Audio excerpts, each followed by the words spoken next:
श्रीमदानंदतीर्थ भगवत्पादाचार्य गुरुभ्यो नमः। हरि ओम। जन्माद्यस्य यतोऽन्वयादितरतश्चार्थेष्वभिघ्नस्वराट् तेने ब्रह्महृदायादिकवये मुह्यन्ति यं सूरयः तेजो वारिमृदां यथा विनिमयो यत्र त्रिसर्गो मृषा धाम्ना स्वेन सदा निरस्तकुहकं सत्यं परं धीमहि।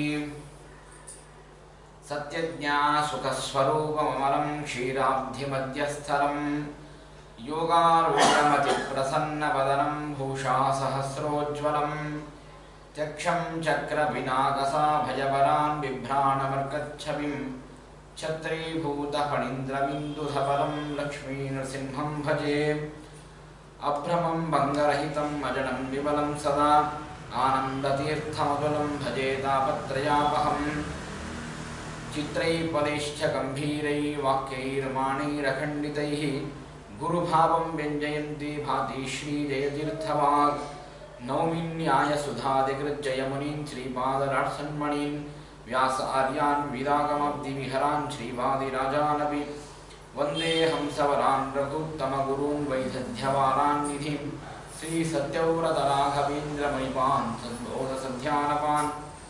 विद्यायां विबुधाचार्यं वेदज्ञानाब्धिचन्दिरं दुर्मतध्वान्तमार्ताण्डं सत्यध्यानमुनिं भजे। सत्याभिज्ञकराब्जोत्थान् पञ्चाशद्वर्षपूजकान् सत्यप्रमोदतीर्थार्यान् नौमिन्यायसुधारतान्। शास्त्रेषु पारदृश्वानं शास्त्रज्ञेषु च वत्सलं दीनभक्तोद्धारकरं सत्यात्मानं गुरुं भजे। विद्यापीठविदातारं विद्यावारिधिचन्दिरं विद्यार्थिवत्सलं वन्दे महामहिमसद्गुरुं। श्रीगुरुभ्यो नमः। हरि ओम। स्वस्त्यस्तु अशेषसतां सन्मङ्गलानि भवन्तु। श्लोकैकश्रवणपठनमात्रेण कथावक्तुश्च श्रोतॄणां निखिलकलिकृतकल्मषापनोधनपटुतरे धर्माद्यखिलपुरुषार्थसाधनीभूते श्रीमद्भागवते दशमस्कन्धे अद्य कथाप्रारम्भे सति किञ्चित् पूर्वकथाप्रमेयानुवादः। हरिः ओम्। ನಿನ್ನೆಯವರೆಗೆ ಪರೀಕ್ಷಿತ್ ರಾಜರು ತಾವು ಭಗವದ್ವಿಷಯಕವಾಗಿ ಪ್ರಶ್ನೆಯನ್ನು ಮಾಡಿದಾಗ ಶುಕಾಚಾರ್ಯರು ಆ ಪ್ರಶ್ನೆಯನ್ನು ಚೆನ್ನಾಗಿ ಹೊಗಳಿ ಎಂತಹ ಅದ್ಭುತವಾದ ಭಗವಂತನ ವಿಷಯಕವಾಗಿ ಪ್ರಶ್ನೆಯನ್ನು ಮಾಡಿದ್ರಿ ಅಂತ ಹೇಳಿ ಅದನ್ನು ಪ್ರಶಂಸನೆ ಮಾಡಿ ಆ ಪ್ರಶ್ನೆಗೆ ಉತ್ತರ ಕೊಡುವ ಮುಖಾಂತರ ದಶಮಸ್ಕಂದ ಭಾಗವತವನ್ನು ಪ್ರಾರಂಭ ಮಾಡಿದ್ದಾರೆ. ಆಗ ಭಗವಂತ ಭೂಭಾರಹರಣವನ್ನು ಮಾಡುವುದಕ್ಕಾಗಿ ಎಲ್ಲ ದೇವತೆಗಳಿಗೆ ಅವತಾರ ಮಾಡಲಿಕ್ಕೆ ಆಜ್ಞೆಯನ್ನು ಮಾಡಿದ ಅಂತ ನಿನ್ನೆ ಭೂದೇವಿ ಗುರೂಪಳಾಗಿ ಹೋಗಿ ಬ್ರಹ್ಮಾದಿ ದೇವತೆಗಳ ಮುಖಾಂತರ ಭಗವಂತನನ್ನು ಸ್ತೋತ್ರ ಮಾಡಿದಾಗ ಆಗ ಭಗವಂತ ಎಲ್ಲ ದೇವತೆಗಳಿಗೆ ಆಜ್ಞೆ ಮಾಡ್ತಾನೆ, ಯಾದವರ ವಂಶದಲ್ಲಿ ನೀವೆಲ್ಲರೂ ಕೂಡ ಹುಟ್ಟಿ ಬನ್ನಿ, ನಾನು ಹಾಗೂ ಬಲರಾಮಚಂದ್ರ ದೇವರು ಇಬ್ಬರೂ ಕೂಡ ನಾವು ಮುಂದೆ ಅವತಾರ ಮಾಡ್ತೇವೆ ಅಂತ ಹೇಳಿ ಭಗವಂತ ಎಲ್ಲ ದೇವತೆಗಳಿಗೆ ಹೇಳಿದ್ದಾನೆ. ವಸುದೇವ ಗೃಹೇ ಸಾಕ್ಷಾತ್ ಭಗವಾನ್ ಪುರುಷ ಪರಃ ಜನಿಷ್ಯೇ ತತ್ ಪ್ರಿಯಾರ್ಥಂ ಸಂಬಭೂವಂತು ಸುರಸ್ತ್ರಿಯ ಅಂತ ಹೇಳಿ ಭಗವಂತ ನಾನು ವಸುದೇವನ ಮನೆಯಲ್ಲಿ ನಾನೇ ಅವತಾರ ಮಾಡಿ ಬರ್ತೇನೆ, ನೀವೆಲ್ಲರೂ ಕೂಡ ಉತ್ತಮವಾಗಿರತಕ್ಕಂತಹ ಆ ಯದುವಿನ ವಂಶದಲ್ಲಿ ಅವತಾರ ಮಾಡಿರಿ, ಶೇಷದೇವರನ್ನು ಕೂಡ ಆಜ್ಞೆ ಮಾಡಿ ಅವತಾರ ಮಾಡಲಿಕ್ಕೆ ಹೇಳ್ತೇನೆ, ಶೇಷದೇವರಲ್ಲಿ ನನ್ನ ಆವೇಶವನ್ನು ವ್ಯಕ್ತ ಮಾಡ್ತೇನೆ. ಅವನಿಗೆ ಶುಕ್ಲಕೇಶಾವೇಶ ಅಂತ ಕರೀತಾರೆ. ಬಲರಾಮ ದೇವರಲ್ಲಿ ಇರುವಂತಹದ್ದು ಭಗವಂತನ ಶುಕ್ಲಕೇಶಾವೇಶ. ವಾಸುದೇವ ಕಲಾನಂತಹ ಸಹಸ್ರವದನ ಸ್ವರಾಟ್. ವಾಸುದೇವನ ಭಗವಂತನ ಅಂಶದಿಂದ ಯುಕ್ತರಾಗಿರತಕ್ಕಂತಹ ಬಲರಾಮಚಂದ್ರ ದೇವರಿಗೆ ಭಾರಿ ಬಲ ಇದೆ, ಭಾರಿ ಓಜಸ್ಸಿದೆ, ಬಹಳ ತೇಜಸ್ಸಿದೆ. ಬಲರಾಮಚಂದ್ರ ದೇವರ ಬಗ್ಗೆ ಹೇಳಬೇಕಾದಾಗ ಇವರು ಶೇಷದೇವರು. ಶೇಷದೇವರು ಎಂತಹ ಅದ್ಭುತವಾದ ಬಲ ಇದೆ ಶೇಷದೇವರಿಗೆ ಅಂತಂದ್ರೆ, ಇಡಿಯಾದ 14 ಲೋಕಗಳಿಂದ ಕೂಡಿರ್ತಕ್ಕಂತಹ ಏನು ಅದ್ಭುತವಾದ ಈ ಬ್ರಹ್ಮಾಂಡವಿದೆಯೋ ಈ ಬ್ರಹ್ಮಾಂಡವನ್ನ ತಮ್ಮ ಶಿರಸ್ಸಿನ ಮೇಲೆ ಸಾಸುವೆ ಕಾಳಷ್ಟು ಅದನ್ನು ಧಾರಣೆ ಮಾಡಿದ್ದಾರೆ. ಅಂದರೆ ಅವರು ಅದ್ಭುತವಾಗಿರತಕ್ಕಂತಹ ಆ ಹಾಸ್ಯ, ಅವರ ಮುಖ ಏನು, ಅವರ ಪರಾಕ್ರಮ ಏನು, ಅವರ ಅದ್ಭುತವಾಗಿರತಕ್ಕಂತಹ ಶಕ್ತಿ ಸಾಮರ್ಥ್ಯ ಎಂತಹದ್ದು, ಭಗವಂತ ಯಾವ ವಿಧವಾಗಿ ಆ ಶೇಷದೇವರಿಗೆ ಅನುಗ್ರಹವನ್ನು ಮಾಡಿದ್ದಾನೆ ಅಂತನ್ನುವುದು ವಿಶೇಷವಾಗಿ ಇಲ್ಲಿ ತಿಳಿದು ಬರುತ್ತದೆ. ಹಾಗಾಗಿ ಮುಂದೆ ಹೇಳುವಂತಹದ್ದು, ಯಾವ ಭಗವಂತನ ಅನುಗ್ರಹದಿಂದ ಶೇಷದೇವರು ಇಡಿಯಾದ 14 ಲೋಕ ಈ ಬ್ರಹ್ಮಾಂಡವನ್ನ ಸಾಸಿವೆ ಕಾಳಿನಷ್ಟು ಧಾರಣೆ ಮಾಡಿದ್ದಾರೆ ಅಂತಂದ ಮೇಲೆ ಮುಂದೆ ಇದೇ ಪರಮಾತ್ಮ ಆ ಗೋವರ್ಧನ ಪರ್ವತವನ್ನ ಕಿರುಬೆರಳಿನಲ್ಲಿ ಧಾರಣೆ ಮಾಡಿದ ಅಂತ ಅಂದ್ರೆ ಅದೇನು ಆಶ್ಚರ್ಯ ಪಡಬೇಕಾದ ಅವಶ್ಯಕತೆನೇ ಇಲ್ಲ. ಬ್ರಹ್ಮಾಂಡವನ್ನೇ ಸಾಸಿವೆ ಕಾಳಿನಷ್ಟು ಶೇಷದೇವರು ಧಾರಣೆ ಮಾಡ್ತಾರೆ ಅಂದ್ರೆ ಇಂತಹ ಅನಂತ ಶೇಷದೇವರ ಶಕ್ತಿಯನ್ನು ಪಡೆದಂತಹ ಭಗವಂತನಿಗೆ ಈ ಗೋವರ್ಧನ ಪರ್ವತವನ್ನು ಎತ್ತುವುದೇನು ಆಶ್ಚರ್ಯ ಅಂತ ಕೇಳ್ತಾರೆ. ಅನಾಯಾಸವಾಗಿ ಭಗವಂತ ಆ ಗೋವರ್ಧನ ಪರ್ವತವನ್ನು ಎತ್ತಿದ ಅಂತ ಹೇಳ್ತಾರೆ. ಹಾಗಾಗಿ ಅಂತಹ ಅಗ್ರತೋ ಭವಿತಾ ದೇವೋ ಹರೇ ಪ್ರಿಯ ಚಿಕೀರ್ಷಯ, ಈ ಏನು ಶೇಷದೇವರಿದ್ದಾರೆ ಇವರೇ ಅಣ್ಣನಾಗಿ ಬಲರಾಮಚಂದ್ರ ದೇವರಾಗಿ ಅವತಾರ ಮಾಡಬೇಕು. ಅಣ್ಣನಾಗಿ ಅವತಾರ ಮಾಡಲಿಕ್ಕೆ ಕಾರಣ ಏನು ಅಂತಂದ್ರೆ ತಾತ್ಪರ್ಯ ನಿರ್ಣಯದಲ್ಲಿ ಶ್ರೀಮದಾಚಾರ್ಯರು ನಿರ್ಣಯವನ್ನು ಕೊಡುತ್ತಾರೆ. ಹಿಂದೆ ಭಗವಂತ ರಾಮಚಂದ್ರನಾಗಿ ಅವತಾರ ಮಾಡಿದಾಗ ಇದೇ ಶೇಷದೇವರು ಲಕ್ಷ್ಮಣನಾಗಿ ಅವತಾರ ಮಾಡಿದಾಗ ಏನು ಕೈಂಕರ್ಯ, ಏನು ಸೇವೆ, ಆ ಸೇವೆಗೆ ಪರಿಮಿತಿಯೇ ಇಲ್ಲ, ಒಂದು ಹಂತನೇ ಇಲ್ಲ, ಅಷ್ಟು ಸೇವೆಯನ್ನ ಮಾಡ್ತಾರೆ ರಾಮಚಂದ್ರ ದೇವರ ಸೇವೆಯನ್ನ. ಏನು ಆಶ್ಚರ್ಯ ಅಂತಂದ್ರೆ ವನವಾಸಕ್ಕೆ ಹೋಗಲಿಕ್ಕೆ ಹೇಳಿದ್ದು ರಾಮನಿಗೆ ಮಾತ್ರ, ಸೀತೆಗೂ ಹೇಳಿಲ್ಲ, ಲಕ್ಷ್ಮಣನಿಗೂ ಹೇಳಿಲ್ಲ. ರಾಮ ಮಾತ್ರ ವನವಾಸಕ್ಕೆ ಹೋಗಬೇಕು, ಉಳಿದವರೆಲ್ಲ ಸಂತೋಷ ಪಡಬೇಕು. ರಾಮ ವನವಾಸಕ್ಕೆ ಹೋದ, ನಾವು ರಾಮ ರಾಜ್ಯದಲ್ಲಿ ಭೋಗ ಮಾಡಬಹುದು, ಇನ್ನೇನು ಬಹಳ ಜನ ಇಲ್ಲ, ನಾವು ಹೇಳಿದಂತೆ ರಾಜ್ಯ ನಡೀತದೆ, ನಮ್ಮ ಕೈಯಲ್ಲಿ ಎಲ್ಲಾ ಪ್ರಜೆಗಳಿದ್ದಾರೆ ಅಂತ ಹೇಳಿ ರಾಮನನ್ನ ಅಡವಿಗೆ ಅಟ್ಟಿ ಲಕ್ಷ್ಮಣ ತಾನು ಅದ್ಭುತವಾದ ರಾಜ್ಯವನ್ನು ಆಳಬಹುದಾಗಿತ್ತು.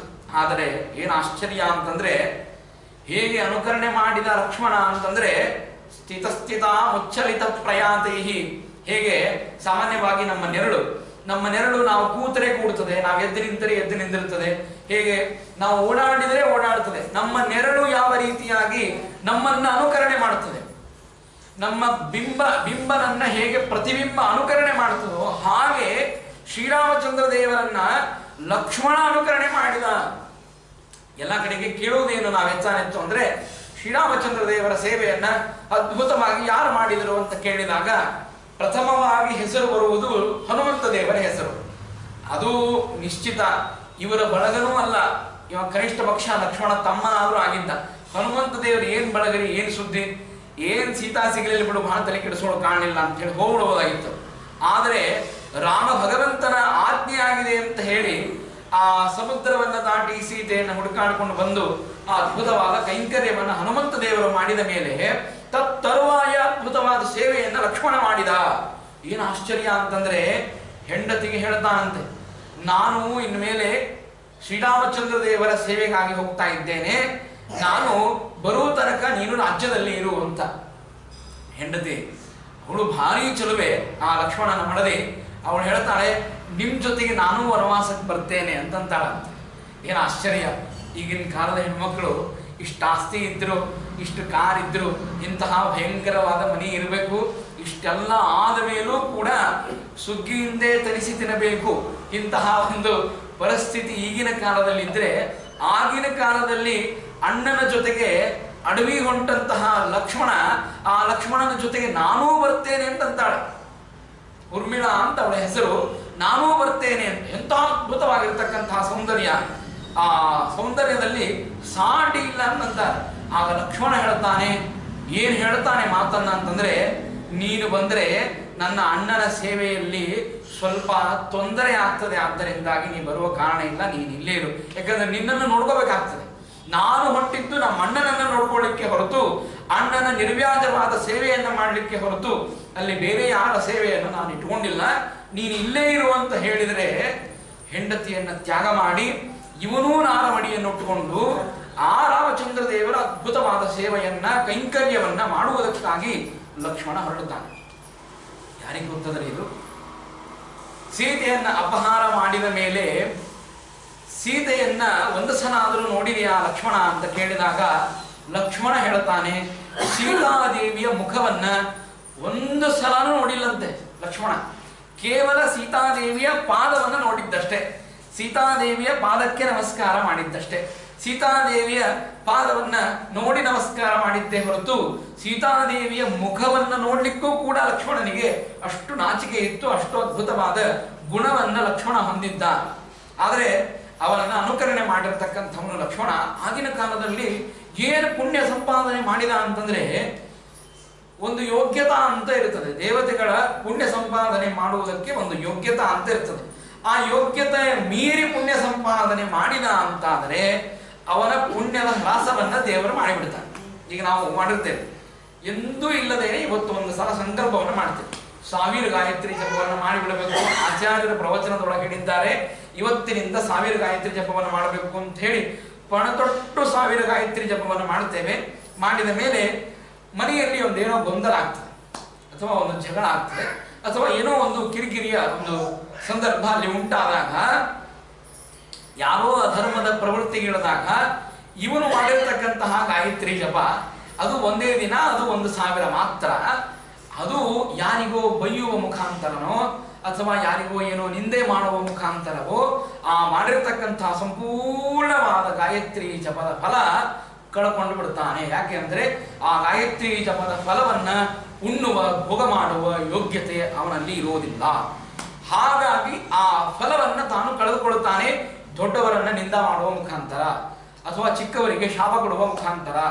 ಹಾಗೆ ಲಕ್ಷ್ಮಣ ಹಿಂದೆ ರಾಮನ ತಮ್ಮನಾಗಿ ಸೇವೆಯನ್ನ ಮಾಡಿದ ಆ ಸೇವೆಗೆ ಅಪರಿಮಿತವಾಗಿರತಕ್ಕಂತಹ ಫಲವನ್ನೇ ಕೊಡಬೇಕು ದೇವರು. ಆದರೆ ಯೋಗ್ಯತೆಯನ್ನು ಮೀರಿ ಆ ಅದ್ಭುತವಾದ ಪುಣ್ಯ ಸಂಪಾದನೆಯನ್ನು ಮಾಡಿದ್ದಕ್ಕಾಗಿ ದೇವರು ಹೇಳ್ತಾನೆ, ಈಗ ಮುಂದಿನ ದ್ವಾಪರ ಯುಗದಲ್ಲಿ ನೀನು ತಮ್ಮನಾಗಿ ಮತ್ತೆ ಅವತಾರ ಮಾಡುವ ಕಾರಣವಿಲ್ಲ. ಭೀಮಸೇನ ದೇವರಿಗೂ ಹಾಗೆ, ಭೀಮಸೇನ ದೇವರೇನಾದರೂ ಮಹಾಭಾರತದಲ್ಲಿ ಧರ್ಮರಾಜನಕ್ಕಿಂತ ಮೊದಲಿಗೆ ಅವತಾರ ಮಾಡಿಬಿಟ್ಟಿದ್ರು ಅಂತಾದ್ರೆ ಈ ಜೂಜಾಟದ ಪ್ರಸಕ್ತಿಯೇ ಇರ್ತಿದ್ದಿಲ್ಲ, ಅಲ್ಲೇ ಕೌರವರನ್ನ ನಾಶ ಮಾಡಿಬಿಡ್ತಿದ್ರು. ಧರ್ಮರಾಜ ತನ್ನ ವಾಕ್ಯದ ಮೇಲೆ ಆ ಭೀಮಸೇನ ದೇವರ ಬಲವನ್ನ ಪರಾಕ್ರಮವನ್ನ ಸ್ತಂಭನೆ ಮಾಡಿದ್ದ, ನಿಂದಿರಿಸಿದ್ದ ಅಂತನ್ನುವುದಕ್ಕಾಗಿ ಮಹಾಭಾರತದಲ್ಲಿ ಆ ಪರ್ವಗಳು, ಆ ಅದ್ಭುತವಾದ ಭಯಾನಕವಾದ ಕಥೆ, ಅಲ್ಲಿ ಧರ್ಮಾಧರ್ಮಗಳ ವಿಚಾರಗಳು ನಡೆದು ಹೋಗ್ತವೆ. ಇಲ್ಲ ಅಂದ್ರೆ ಸಾಧ್ಯನೇ ಇರ್ತಿದ್ದಿಲ್ಲ. 2-3 ಪರ್ವದಲ್ಲಿ ಮಹಾಭಾರತ ಮುಗಿಯೇ ಹೋಗ್ತಿತ್ತು ಅಂತ ಹೇಳ್ತಾರೆ. ಅಂದ್ರೆ ಅಂತಹ ಅದ್ಭುತವಾದ ಪರಾಕ್ರಮಿ ಭೀಮಸೇನ ದೇವರನ್ನ ತಡೀಲಿಕ್ಕೆ ಆ ಧರ್ಮರಾಜನ ಪುಣ್ಯವನ್ನ ಹ್ರಾಸ ಮಾಡುವುದಕ್ಕಾಗಿ ಆ ಧರ್ಮರಾಜನನ್ನ ಮೊದಲಿಗೆ ಅಣ್ಣನನ್ನಾಗಿ ಮಾಡುತ್ತಾನೆ. ಇಲ್ಲಿಯೂ ಕೂಡ ಭಗವಂತ ಇನ್ನು ಮೇಲೆ ನಾನು ಮೊದಲಿಗೆ ಹುಟ್ಟುಬಾರದು, ಬಲರಾಮನನ್ನ ಮೊದಲಿಗೆ, ಶೇಷದೇವರನ್ನ ಮೊದಲಿಗೆ ಅವತಾರ ಮಾಡಿಸಬೇಕು ಅಂತ ಅನ್ನುವುದಕ್ಕಾಗಿ ಅವತಾರವನ್ನು ಮಾಡಿಸ್ತಾನೆ. ಇದು ಪ್ರಥಮವಾದ ಕಾರಣವನ್ನು ಕೊಟ್ಟರೆ, ವಾದಿರಾಜರು ರುಕ್ಮಿಣಿ ವಿಷಯದಲ್ಲಿ ಒಂದು ಅದ್ಭುತವಾದ ಕಾರಣವನ್ನು ಕೊಡ್ತಾರೆ. ಯಾಕೆ ಶೇಷದೇವರಿಗೆ ಮೊದಲಿಗೆ ಅವತಾರ ಮಾಡು ಅಂತ ಹೇಳಿ ದೇವರು ಆದೇಶ ಮಾಡಿದ ಅಂತಂದ್ರೆ, ಈಗ ರಾಜರು ಯಾತ್ರೆಗೆ ಹೋಗುವಾಗ ರಾಜರ ಪರಿವಾರದವರೆಲ್ಲರೂ ಯಾತ್ರೆಗೆ ಹೊಂಟಾಗ ಹೋಗುವ ಸಂದರ್ಭದಲ್ಲಿ ಅಲ್ಲಿ ಹೋದ ಮೇಲೆ ಹಾಸಿಗೆ ವ್ಯವಸ್ಥೆ ಇರಬೇಕು, ಮಲ್ಕೊಳ್ಳಿಕ್ಕೆ ವ್ಯವಸ್ಥೆ ಇರಬೇಕು, ಅಲ್ಲಿ ಹೋದ ಮೇಲೆ ನಮಗೆ ನೀರಿನ ವ್ಯವಸ್ಥೆ, ಹಾಗೆ ಉಣ್ಲಿಕ್ಕೆ ತಿನ್ಲಿಕ್ಕೆ ಎಲ್ಲ ವ್ಯವಸ್ಥೆಗಳನ್ನ ಮಾಡಿದ ಮೇಲೆ ರಾಜರು ಆ ಸ್ಥಳಕ್ಕೆ ಹೋಗ್ತಾರೆ. ಹಾಗೆ ಭಗವಂತನ ಹಾಸಿಗೆಯಂತೆ ಇದ್ದವರು ಶೇಷದೇವರು.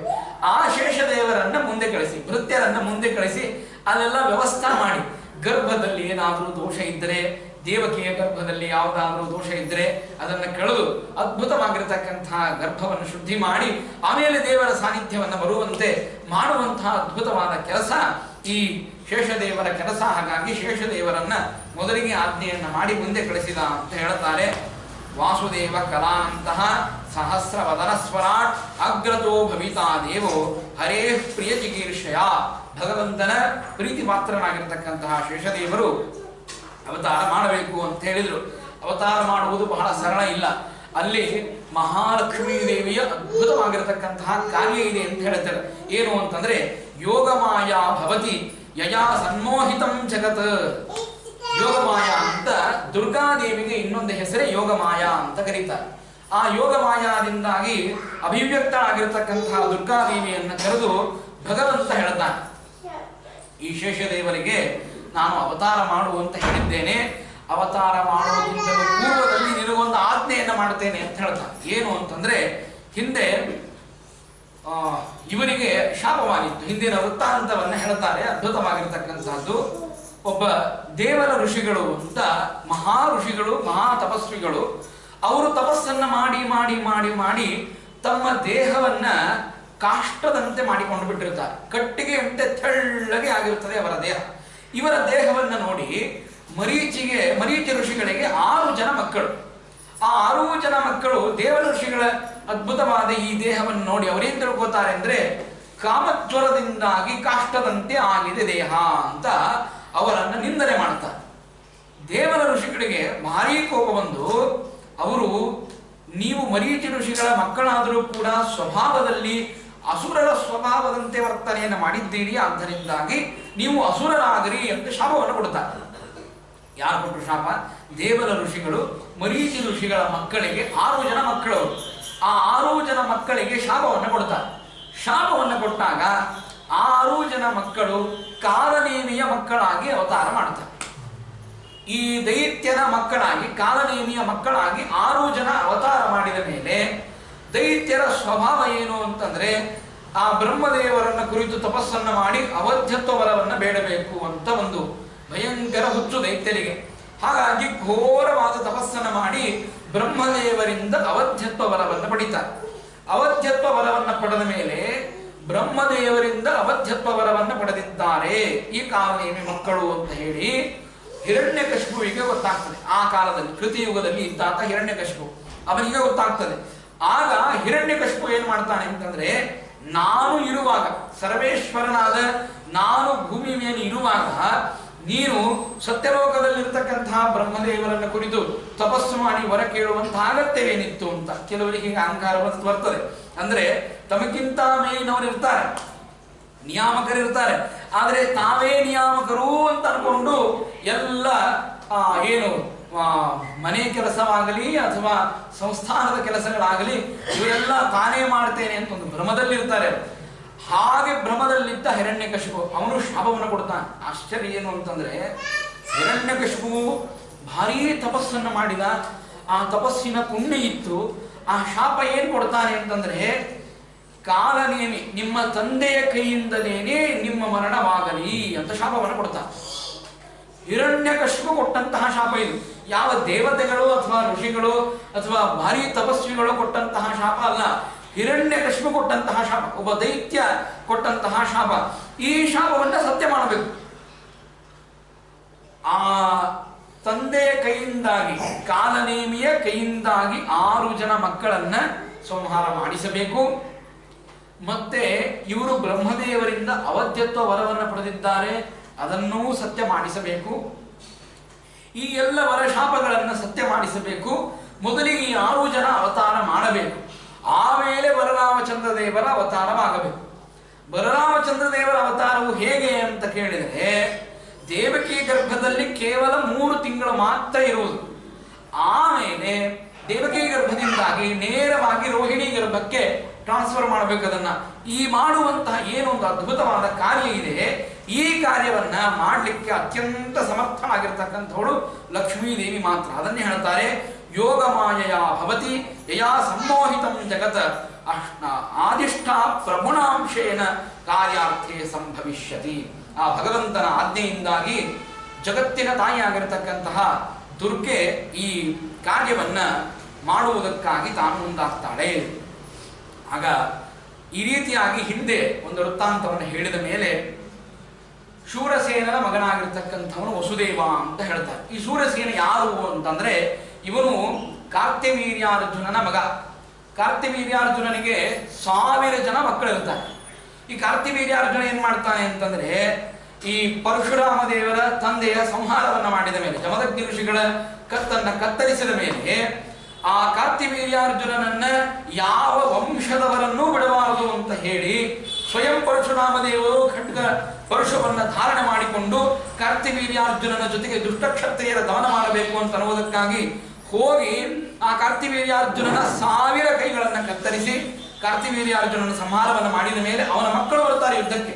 ಅವರು 1000 ಜನ, ಒಟ್ಟಾರೆ ಇವರು ಸಹಸ್ರ ಕುಲದವರು ಅಂತ ಅನಿಸ್ತದೆ. ಹಾಗಾಗಿ ಅವರು 1000 ಜನ ಬಂದಾಗ ಆ 1000 ಜನರನ್ನು ಕೂಡ ಪರಶುರಾಮ ದೇವರು ಸಂಹಾರ ಮಾಡ್ತಾರೆ. ಅದರಲ್ಲಿ ಕೆಲವರು ಮಾತ್ರ ಉಳಿತಾರೆ. ಅದರಲ್ಲಿ ಶೂರಸೇನ ಒಬ್ಬ ಉಳಿತಾನೆ. ಅವನ ಮಗನೇ ವಸುದೇವ.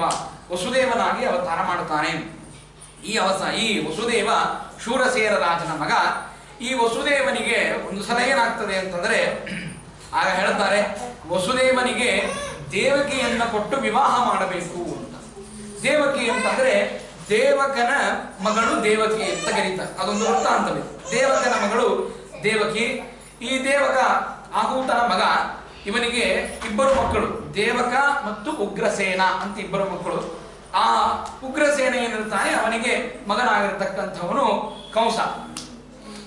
ಆಹೂತ ಏನ್ ಮಾಡ್ತಾನೆ ಅಂತಂದ್ರೆ, ನನಗೆ ಹೆಣ್ಣು ಮಗಳಿಲ್ಲ ಅಂತ ಅನ್ನುವುದಕ್ಕಾಗಿ ತನ್ನ ಮಗನ ಮಗಳನ್ನೇ ದತ್ತಕ್ಕೆ ಪಡಿತಾನೆ.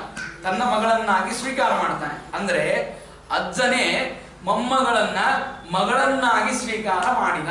ಹಾಗಾಗಿ ಆ ಕಂಸನಿಗೆ ದೇವಕಿ ನೋಡಿದರೆ ಅತ್ತೆಯೂ ಆಗಬೇಕು, ಈ ಕಡೆಯಿಂದ ನೋಡಿದರೆ ತಂಗಿಯೂ ಆಗಬೇಕು. ಈ ರೀತಿಯಾಗಿ 2 ವಿಧವಾಗಿರತಕ್ಕಂತಹ ಸಂಬಂಧ ಇದೆ ವಸುದೇವನಿಗೆ. ಈ ರೀತಿಯಾಗಿ ಸಂಬಂಧ ಇರುವಂತಹ ಆ ವಸುದೇವ ದೇವಕಿಯರ ವಿವಾಹವನ್ನು ಮಾಡಬೇಕು ಅಂತ ಏರ್ಪಾಡು ಮಾಡ್ತಾರೆ. ಆಗ ಉಗ್ರಸೇನ ಅದಕ್ಕೆ ಅನುಮತಿಯನ್ನು ಕೊಡ್ತಾನೆ. ಆಗ ಹೇಳ್ತಾರೆ, ಏನು ಅದ್ಭುತವಾದ ವಿವಾಹ ಮಾಡ್ತಾರೆ. ಕಂಸನೇ ಮುಂದೆ ನಿಂತು ವಿವಾಹವನ್ನು ಮಾಡಿಸ್ತಾನೆ. ಈ ಕಂಸ ಹೇಗಿರ್ತಾನೆ ಅಂತಂದ್ರೆ, ಇನ್ನು ಕೃಷ್ಣಾವತಾರಕ್ಕಿಂತಲೂ ಪೂರ್ವದಲ್ಲಿ ಅಥವಾ ಇನ್ನು ಆ ದೇವಕಿ ವಸುದೇವರ ವಿವಾಹಕ್ಕಿಂತಲೂ ಪೂರ್ವದಲ್ಲಿ ಕಂಸನ ಚರಿತ್ರೆಯನ್ನು ಹೇಳಬೇಕಾದ್ರೆ, ಕಂಸ ಪರಮ ವಿಷ್ಣು ಭಕ್ತನಾಗಿರ್ತಾನೆ. ಇವರೆಲ್ಲ ವಿಷ್ಣು ಭಕ್ತರು.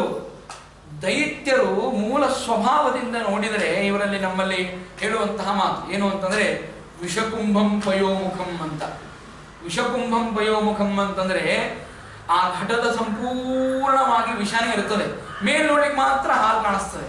ಹಾಲಿದೆ ಅಂತ ನೀವೇನಾದರೂ ಕುಡಿದು ಬಿಟ್ರೆ ಮುಗದೇ ಹೋಯ್ತು. ಹೇಗೆ ಸುಣ್ಣದ ನೀರು ಧೂರಿನಿಂದ ನೋಡಿದಾಗ ಅದು ಹಾಲ ಕಂಡಂತೆಯೇ ಕಾಣುತ್ತದೆ. ಅದರ ಹತ್ತಿರ ನೋಡಿ ಹೋಗಿ ಕುಡಿದು ಬಿಟ್ರೆ ಅನುಭವ ಆದರೆ ಅದನ್ನು ಮುಟ್ಟೋದಿಲ್ಲ. ಹಾಗೆ ಇಲ್ಲಿ ನಾವು ಕಂಸ ಅಂತೇನು ಕರಿತಾ ಇದ್ದೇವೆ. ಇವನು ವಿಷ್ಣು ಭಕ್ತ, ನೋಡಿದರೆ ವಿಷ್ಣು ಭಕ್ತ.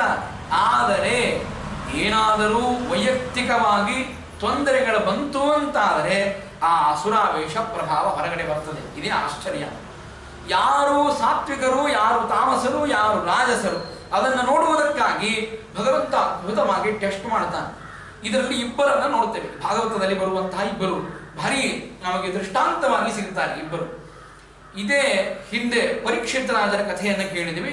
ಆ ಬ್ರಾಹ್ಮಣ ಶೃಂಗಿ ಎನ್ನುವಂತಹ ಒಬ್ಬ ಪುಟ್ಟ ಬ್ರಾಹ್ಮಣ ಶಾಪವನ್ನು ಕೊಟ್ಟಾಗ ಆ ಶಾಪವನ್ನು ಇನ್ನು 7 ದಿನಕ್ಕೆ ನಿನ್ನ ಮರಣವಾಗುವುದಿದೆ ಅಂತ ಶಾಪ ತಿಳಿದ ಪರೀಕ್ಷಿತ ರಾಜ ಶಾಪವನ್ನು ಆನಂದದಿಂದ ಸ್ವೀಕಾರ ಮಾಡಿ, ಅವನಿಗೆ ಗೊತ್ತು, ಹಾಗಾಗಿ ಶಾಪವನ್ನು ಸ್ವೀಕಾರ ಮಾಡಿದ.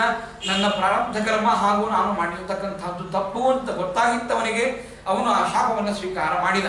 ಅವನು ಪ್ರಾಯೋಪವೇಶಕ್ಕೆ ಕೂತ ಸಾಧನೆಯನ್ನು ಮಾಡಿಕೊಂಡ, ಉತ್ತಮವಾದ ಗತಿಯನ್ನು ಹೊಂದಿದ. ಈ ಕಡೆ ನೋಡಿದರೆ ಇವನು ಸಾತ್ವಿಕ ಅಂತ ಗೊತ್ತಾಗ್ತದೆ. ಯಾಕಂದ್ರೆ ಋಷಿಗಳಿಗೆ ಯಾವ ಪೀಡೆಯನ್ನ ಕೊಡಲಿಲ್ಲ.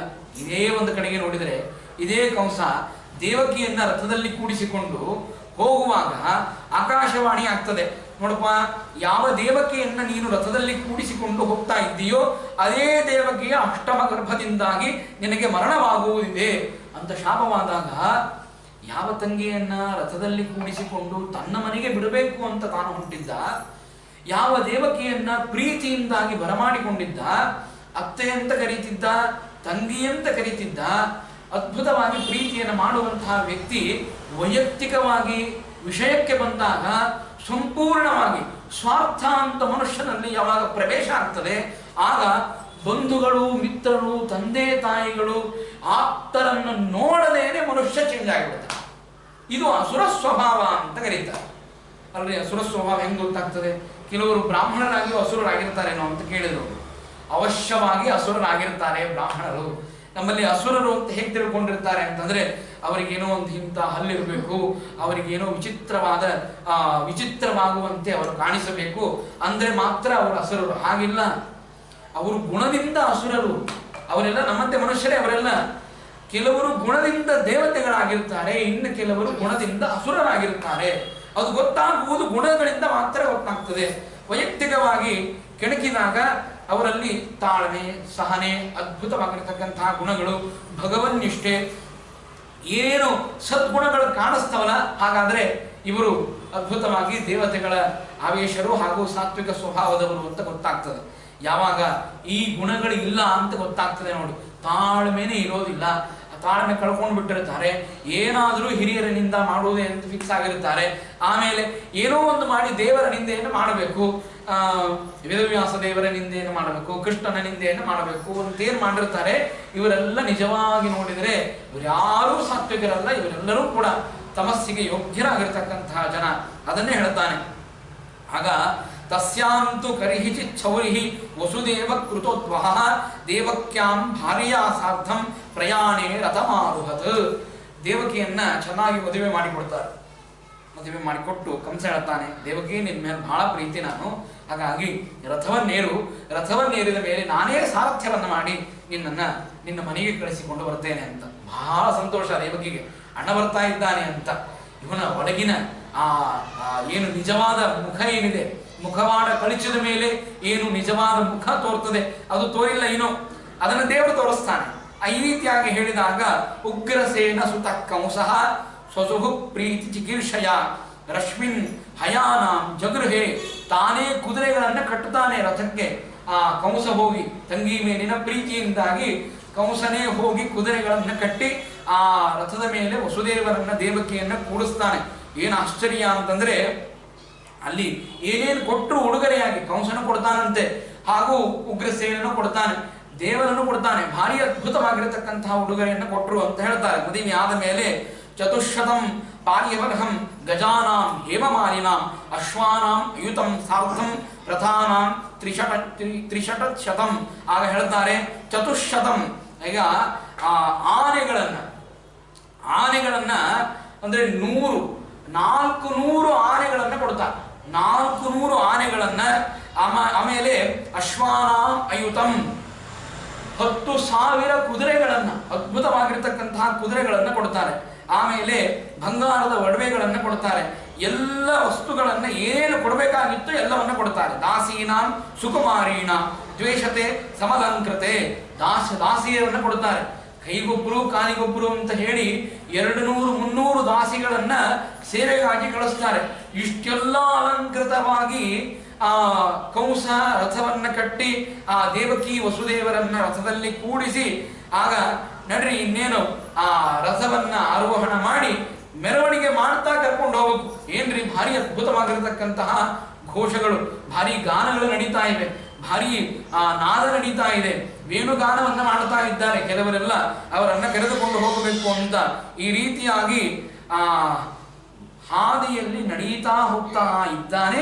ಆಗ ಆಕಾಶವಾಣಿ ಆಗ್ತದೆ. ಇವನು ನಿಜವಾದ ಮುಖವನ್ನು ತೋರಿಸಬೇಕಾಗಿರುತ್ತದೆ. ಆ ನಿಜವಾದ ಮುಖವನ್ನು ದೇವರು ತೋರಿಸ್ತಾನೆ. ದೇವರು ಕೆಲವು ಸಲ ಏನ್ ಮಾಡಿರ್ತಾನೆ ಅಂದ್ರೆ, ನಮ್ಮವ್ರು ಯಾರು ತಮ್ಮವ್ರು ಯಾರು ಅಂತ ನೋಡಿಸುವುದಕ್ಕಾಗಿ ಯಾಕೆ ಕಷ್ಟ ಕೊಡ್ತಾನೆ ದೇವರು ಅಂತ ಕೇಳ್ತೀವಲ್ಲ ನಾವು. ನಮ್ಮವ್ರು ಯಾರು ಅಂತ ಗೊತ್ತಾಗಬೇಕು ಅಂದ್ರೆ ಅದು ಕಷ್ಟ ಕಾಲದಲ್ಲಿ ಮಾತ್ರ ಗೊತ್ತಾಗ್ತದೆ. ಇಲ್ಲ ಅಂದ್ರೆ ಸುಖದಲ್ಲಿ ಎಲ್ಲರೂ ಬಂದು ನಮ್ಮವರೇ ಅಂತ ಹೇಳ್ತಾರೆ. ಹೌದು, ನಾವು ನಿಮ್ ಬಳಗ, ನಾವು ನಿಮ್ ಬಹಳ ಬೇಕಾದವರು, ಯಾಕಂದ್ರೆ ಅವನು ಭಾರಿ ಆಸ್ತಿ ಅಂತಸ್ತನ ಮಾಡಿರುತ್ತಾನೆ, ಒಂದು ಹೆಸರನ್ನು ಮಾಡಿರುತ್ತಾನೆ, ನಾವು ನಿಮಗೆ ಬಹಳ ಬೇಕಾದವರು ಅಂತ ಹೇಳಿ ಬಂದು ನಿಮಗೆ ಎಲ್ಲ ಇದ್ದಾಗ ಬಂದು ಚೆನ್ನಾಗಿ ಬೆಣ್ಣೆ ಸವರಿ ಹೋಗ್ತಾನೆ. ನಿಮಗೇನೂ ಇಲ್ಲದಾಗ, ಕಷ್ಟ ಕಾಲ ಬಂದಾಗ, ರೋಗ ರುಜಿನ ಅವಸ್ಥೆಯಲ್ಲಿ ಇದ್ದಾಗ, ಹಾಸ್ಪಿಟಲ್ನಲ್ಲಿ ಅಡ್ಮಿಟ್ ಆದಾಗ ಏನು ನಿಜವಾದ ಬಂಧುಗಳು ಯಾರು ಅಂತ ಅನ್ನೋದು ಗೊತ್ತಾಗುವುದೇ ಆ ಸಂದರ್ಭದಲ್ಲಿ. ಆಗ ಅವರ ಮುಖವನ್ನ ನಿಜವಾಗಿ ದೇವರ ತೋರಿಸ್ತಾನೆ. ಪ್ರತಿ ಪ್ರಗ್ರಹಿಣಂ ಕಂಸಂ ಆಭಾಷ್ಯ ಅಶಶರೀರವಾಗ ಅಸ್ಯಾಂ ಅಷ್ಟಮ ಗರ್ಭೋ ಹಂತಾಯಾಂ ಹಸನೇ ಬುಧಃ. ಆಗ ಆಕಾಶವಾಣಿ ಆಗ್ತದೆ. ಅಶರೀರವಾಗ್, ಶರೀರ ಇಲ್ಲದೇನೆ ಆಕಾಶವಾಣಿ ಆಗ್ತದೆ. ನೀ ಯಾವ ದೇವಕಿಯನ್ನ ಈ ಮಾರ್ಗದ ಮಧ್ಯದಲ್ಲಿ ಮೆರವಣಿಗೆಯನ್ನ ಮಾಡ್ತಾ ಕರ್ಕೊಂಡು ಹೊಂಟಿಯೋ ಕಂಸ, ಎಷ್ಟು ಹುಚ್ಚ ನೀನು, ಯಾವ ದೇವಕಿಯನ್ನು ನೀನು ಕರೆದುಕೊಂಡು ಹೊಂಟಿ ಅದೇ ದೇವಕಿಯ 8ನೇ ಗರ್ಭದಿಂದಾಗಿ ನಿನಗೆ ಮರಣ ಇದೆ ಅಂತ ಸೂಚನೆ ಮಾಡುತ್ತಾರೆ. ಮರಣ ಅಂದಮೇಲೆ ಸಾಮಾನ್ಯವಾಗಿ ಎಲ್ಲರಿಗೂ ಭಯ ಇದ್ದೇ ಇದೆ. ಭಯ ಯಾರಿಗಿಲ್ಲ? ಮರಣ ಅಂತಂದ್ರೆ ಭಯ ಯಾರಿಗಿಲ್ಲ ಅಂತಂದ್ರೆ ಯಾವನು ಶಾಸ್ತ್ರಜ್ಞನಾಗಿರ್ತಾನೆ ಅವನಿಗೆ ಭಯ ಇರೋದಿಲ್ಲ. ಯಾಕೆ ಅಂದ್ರೆ ಅವನಿಗೆ ನಿಶ್ಚಿತ ಜಾತಸ್ಯ ಹಿ ಧ್ರುವೋ ಮೃತ್ಯು ಧ್ರುವಂ ಜನ್ಮ ಮೃತಸ್ಯ ಚ ಯಜ್ಜನ್ಯಂ ತದನಿತ್ಯಂ ಅಂತ ಇದು ಶಾಸ್ತ್ರ ಓದಿರ್ತಕ್ಕಂತಹ ವ್ಯಕ್ತಿಗೆ ಮನದಟ್ಟಾಗಿರುತ್ತದೆ. ಅಂದರೆ ಅವನು ಮನನಾವೃತ್ತಿಯನ್ನು ಮಾಡ್ತಾ ಮಾಡ್ತಾ ಹೋದಾಗ ಗೊತ್ತಾಗ್ತದೆ ಈ ಶರೀರ ಅಂದ್ರೆ ಕಬ್ಬಿಣದ ರಾಡುಗಳು ಬೀಳುತ್ತದೆ, ಎಷ್ಟೋ ಉದುರಿ ಉದುರಿ ಹೋಗ್ತದೆ. ಅಂದಮೇಲೆ ಇದು ಮೊನ್ನೆ ನಿನ್ನೆ ಹಳಿಸಿ ಹೋಗುವಂತಹ ಅನ್ನವನ್ನು ತಿಂದು ಬದುಕುವಂತಹ ಶರೀರ ಇದು. ಇವತ್ತು ತಿಂದಂತಹ ಅನ್ನ ಮರುದಿವಸ ನೋಡಿದರೆ ವಾಸನೆ ಆಗಿರ್ತದೆ. ಅಂತಹ ಅನ್ನವನ್ನು ತಿಂದು ಪೋಷಣೆ ಮಾಡ್ತಾ ಇದ್ದೇವೆ ಈ ಶರೀರವನ್ನು. ಅಂದಮೇಲೆ ಇಂದಿಲ್ಲ ನಾಳೆ ಬಿಟ್ಟು ಹೋಗುವಂತಹ ಶರೀರ. ಅಂತಹ ಶರೀರದ ಮೇಲೆ ಕಂಸನಿಗೆ ಎಷ್ಟೋ ಅಭಿಮಾನ. ಅವನು ನಿಜವಾಗಿ ದೇವತೆ ಆಗಿದ್ದರೆ ಆದರೆ ಆಗಲಿ, ದೇವಕಿಯ ಅಷ್ಟಮ ಗರ್ಭದಿಂದಾಗಿ ನನಗೆ ಸಾವಿದೆ, ಬಂದರೆ ಬರಲಿ, ಅಲ್ಲಿ ತನಕ ನಾನು ಸಾಧನೆ ಮಾಡಿಕೊಳ್ಳುತ್ತೇನೆ, ಏನಾದರೂ ದೇವರ ಪಾರಾಯಣವನ್ನು ಮಾಡ್ತೇನೆ, ಭಾಗವತಾದಿ ಶಾಸ್ತ್ರದ ಶ್ರವಣವನ್ನು ಮಾಡ್ತೇನೆ, ಅಥವಾ ಜಪತಪ ಅನುಷ್ಠಾನವನ್ನು ಮಾಡ್ತೇನೆ. ಈಗಿಲ್ಲ ನಾಳೆ ಸಾವು ಬರುವುದಂತ ನಿಶ್ಚಿತ, ನನಗೆ ಸಾವು ಯಾವಾಗ ಬರ್ತದೆ ಅಂತ ಗೊತ್ತಾಗಿದೆ ಅಂದಮೇಲೆ ನಾನು ಸಾಧನೆಯನ್ನು ಮಾಡಿಕೊಳ್ಳಬೇಕು ಅಂತ ಆ ವಿಚಾರ. ಪರೀಕ್ಷಿತ್ ರಾಜ ಹೇಗೆ ವಿಚಾರ ಮಾಡಿದನೋ ಆ ವಿಚಾರ ಕಂಸ ಮಾಡಲಿಲ್ಲ. ಹಾಗಾದ್ರೆ ದೇವಕಿಯನ್ನೇ ಕೊಂದರೆ ಮುಗಿದೋಯ್ತು ಅಂತ ಹೇಳಿ ತಕ್ಷಣಕ್ಕೆ ಆ ವಸುದೇವನನ್ನೂ ನೋಡದೆ, ಪಾಪ ಆ ದೇವಕಿಯ ಗಂಡನಾಗಿರ್ತಕ್ಕಂತಹ ವಸುದೇವ ಸಾತ್ವಿಕ ಪುರುಷ, ಅವನನ್ನು ನೋಡದೇನೆ ಖಡ್ಗವನ್ನ ಎತ್ತಿ ದೇವಕಿಯ ಕತ್ತನ್ನೇ ಕತ್ತರಿಸಬೇಕು ಅಂತ ಹೋಗ್ತಾನೆ. ಎಂತಹ ನಿಜ! ಯಾವ ತಂಗಿಯನ್ನ ತನ್ನ ತಂಗಿ ಅಂತ ಹೇಳಿ ರಥದೊಳಗಡೆ ಕೂಡಿಸಿಕೊಂಡು ತನ್ನ ತಂಗಿಯನ್ನ ಚೆನ್ನಾಗಿ ಮರ್ಯಾದೆಯನ್ನ ಮಾಡಿ ತನ್ನ ಗಂಡನ ಮನೆಗೆ ಕಳಿಸುವಂತಹ ಕಂಸನಿಗೆ ಏನು ಆಶ್ಚರ್ಯ ಅಂತಂದ್ರೆ, ಸ್ವಾರ್ಥ ಅಂತ ಬಂತು ಅಂತಾದ್ರೆ ಮುಗುದೇ ಹೋಯ್ತು. ಯಾರನ್ನು ನೋಡೋದಿಲ್ಲ ಮನುಷ್ಯ, ಏನೇ ಆಗಲಿ, ಅವಳು ತಂದೆ ಆಗಲಿ, ತಾಯಿ ಆಗಲಿ, ತಂಗಿ ಆಗಲಿ, ಬಳಗಂದ್ರಾಗ್ಲಿ, ಬಂಧುಗಳಾಗ್ಲಿ, ಯಾರೇ ಆಗಲಿ ತನ್ನ ಮೇಲೆ ಬರಬಾರದು. ತನ್ನ ಮೇಲೆ ಬಂತಲ್ಲ ಮುಗಿದೋಯ್ತು, ಯಾರನ್ನು ಕೇರ್ ಮಾಡೋದಿಲ್ಲ. ಇದೇ ಕಂಸನ ಸ್ವಭಾವ. ಹೀಗೆ ಯಾರು ಇರ್ತಾರೋ ಅವರು ನಿಜವಾಗಿ ಅಸುರರು ಅಂತ. ಅವರು ಬೇಕಾದಷ್ಟು ಜಪ ತಪ ಪಾರಾಯಣಾದಿಗಳನ್ನ ಮಾಡ್ತಾ ಇರಬಹುದು. ಅದನ್ನೇ ಹೇಳ್ತಾರೆ. ಏನ್ ಹೇಳ್ತಾರೆ ಅಂತಂದ್ರೆ, ಹೆತ್ತ ತಂದೆ ತಾಯಿಗಳ ಮನವನ್ನು ನೋಯಿಸಿ ಜಪ 10,000 ಮಾಡಿದರೆ ಫಲವೇನು ಅಂತ. ತಂದೆ ತಾಯಿಗಳ ಮನಸ್ಸನ್ನು ನೋಯಿಸಿ, ಗುರುಗಳ ಮನಸ್ಸನ್ನು ನೋಯಿಸಿ, ಗುರು ಹಿರಿಯರ ಮನಸ್ಸನ್ನು ನೋಯಿಸಿ, ಬಂಧುಗಳ ಮನಸ್ಸನ್ನು ನೋಯಿಸಿ, ತಂಗಿಯಂದರು ಅಥವಾ ಬೇರೆ ಬೇರೆ ಆಪ್ತರು ಸಜ್ಜನರ ಮನಸ್ಸನ್ನು ನೋಯಿಸಿ ನಾವು 10,000 ಗಾಯತ್ರಿ ಜಪವನ್ನು ಮಾಡಿದರೆ ಏನು ಫಲ ಇದೆ? ಏನೇನೇನು ಫಲ ಬರುವುದಿಲ್ಲ. ದಾಸರ ಆ ಮಾತನ್ನು ಹೇಳ್ತಾರೆ. ಹಾಗಾಗಿ ಎಷ್ಟೋ ಬಂಧುಗಳ ಜೊತೆಗೆ ಜಗಳವನ್ನ ಆಡಿ ಎಷ್ಟೋ ದಾನವನ್ನು ಮಾಡಿದರೆ ಏನು ಫಲ ಅಂತ ಕೇಳ್ತಾರೆ. ಏನೇನು ದಾನ ಮಾಡಿದರೆ ಏನೇನು ಫಲ ಇಲ್ಲ. ಬಂಧುಗಳ ಜೊತೆಗೆ ತಾನು ನೆಟ್ಟಗಿಲ್ಲ ಅಂತಂದ ಮೇಲೆ ನಾನು 10,000 ರೂಪಾಯಿಯನ್ನು ದಾನ ಮಾಡ್ತೇನೆ, 10 ಲಕ್ಷ ರೂಪಾಯಿಯನ್ನು ದಾನ ಮಾಡ್ತೇನೆ ಅಂದ್ರೆ ಆ ದಾನ ತೃಣಕ್ಕೆ ಸಮಾನ ಅಂತ ಕರೀತಾರೆ. ದಾನದಿಂದ ಫಲವೇ ಇಲ್ಲ, ಡಾಂಭಿಕ ದಾನ ಅಂತ ಕರೀತಾರೆ. ದೇವರು ಅದನ್ನ ಲೆಕ್ಕ ಬರೆದುಕೊಂಡಿಟ್ಟುಕೊಂಡೋದಿಲ್ಲ. ಯಾರೋ ಜನ ನೋಡಿದರೆ ಹಾ ಕರೆಕ್ಟ್ ಇವರು ದಾನ ಮಾಡಿದ್ದಾನೆ ಅಂತ ಶ್ಲಾಘನೆಗೆ ಮಾತ್ರ ಅದು ಉಪಯುಕ್ತವಾಗ್ತದೆ ಹೊರತು ಅದು ನಿಜವಾಗಿ ಪುಣ್ಯ ಸಂಪಾದನೆಗೆ ಅದರ ಉಪಯುಕ್ತ ಆಗುವುದಿಲ್ಲ ಅಂತ ಹೇಳ್ತಾರೆ. ಹಾಗೆ ಈ ರೀತಿಯಾಗಿ ಹೇಳಿದಾಗ ವಸುದೇವ ಮಹಾಭಾಗ ಉವಾಚ ಪರಿಸಾಂತ್ವಯನ್.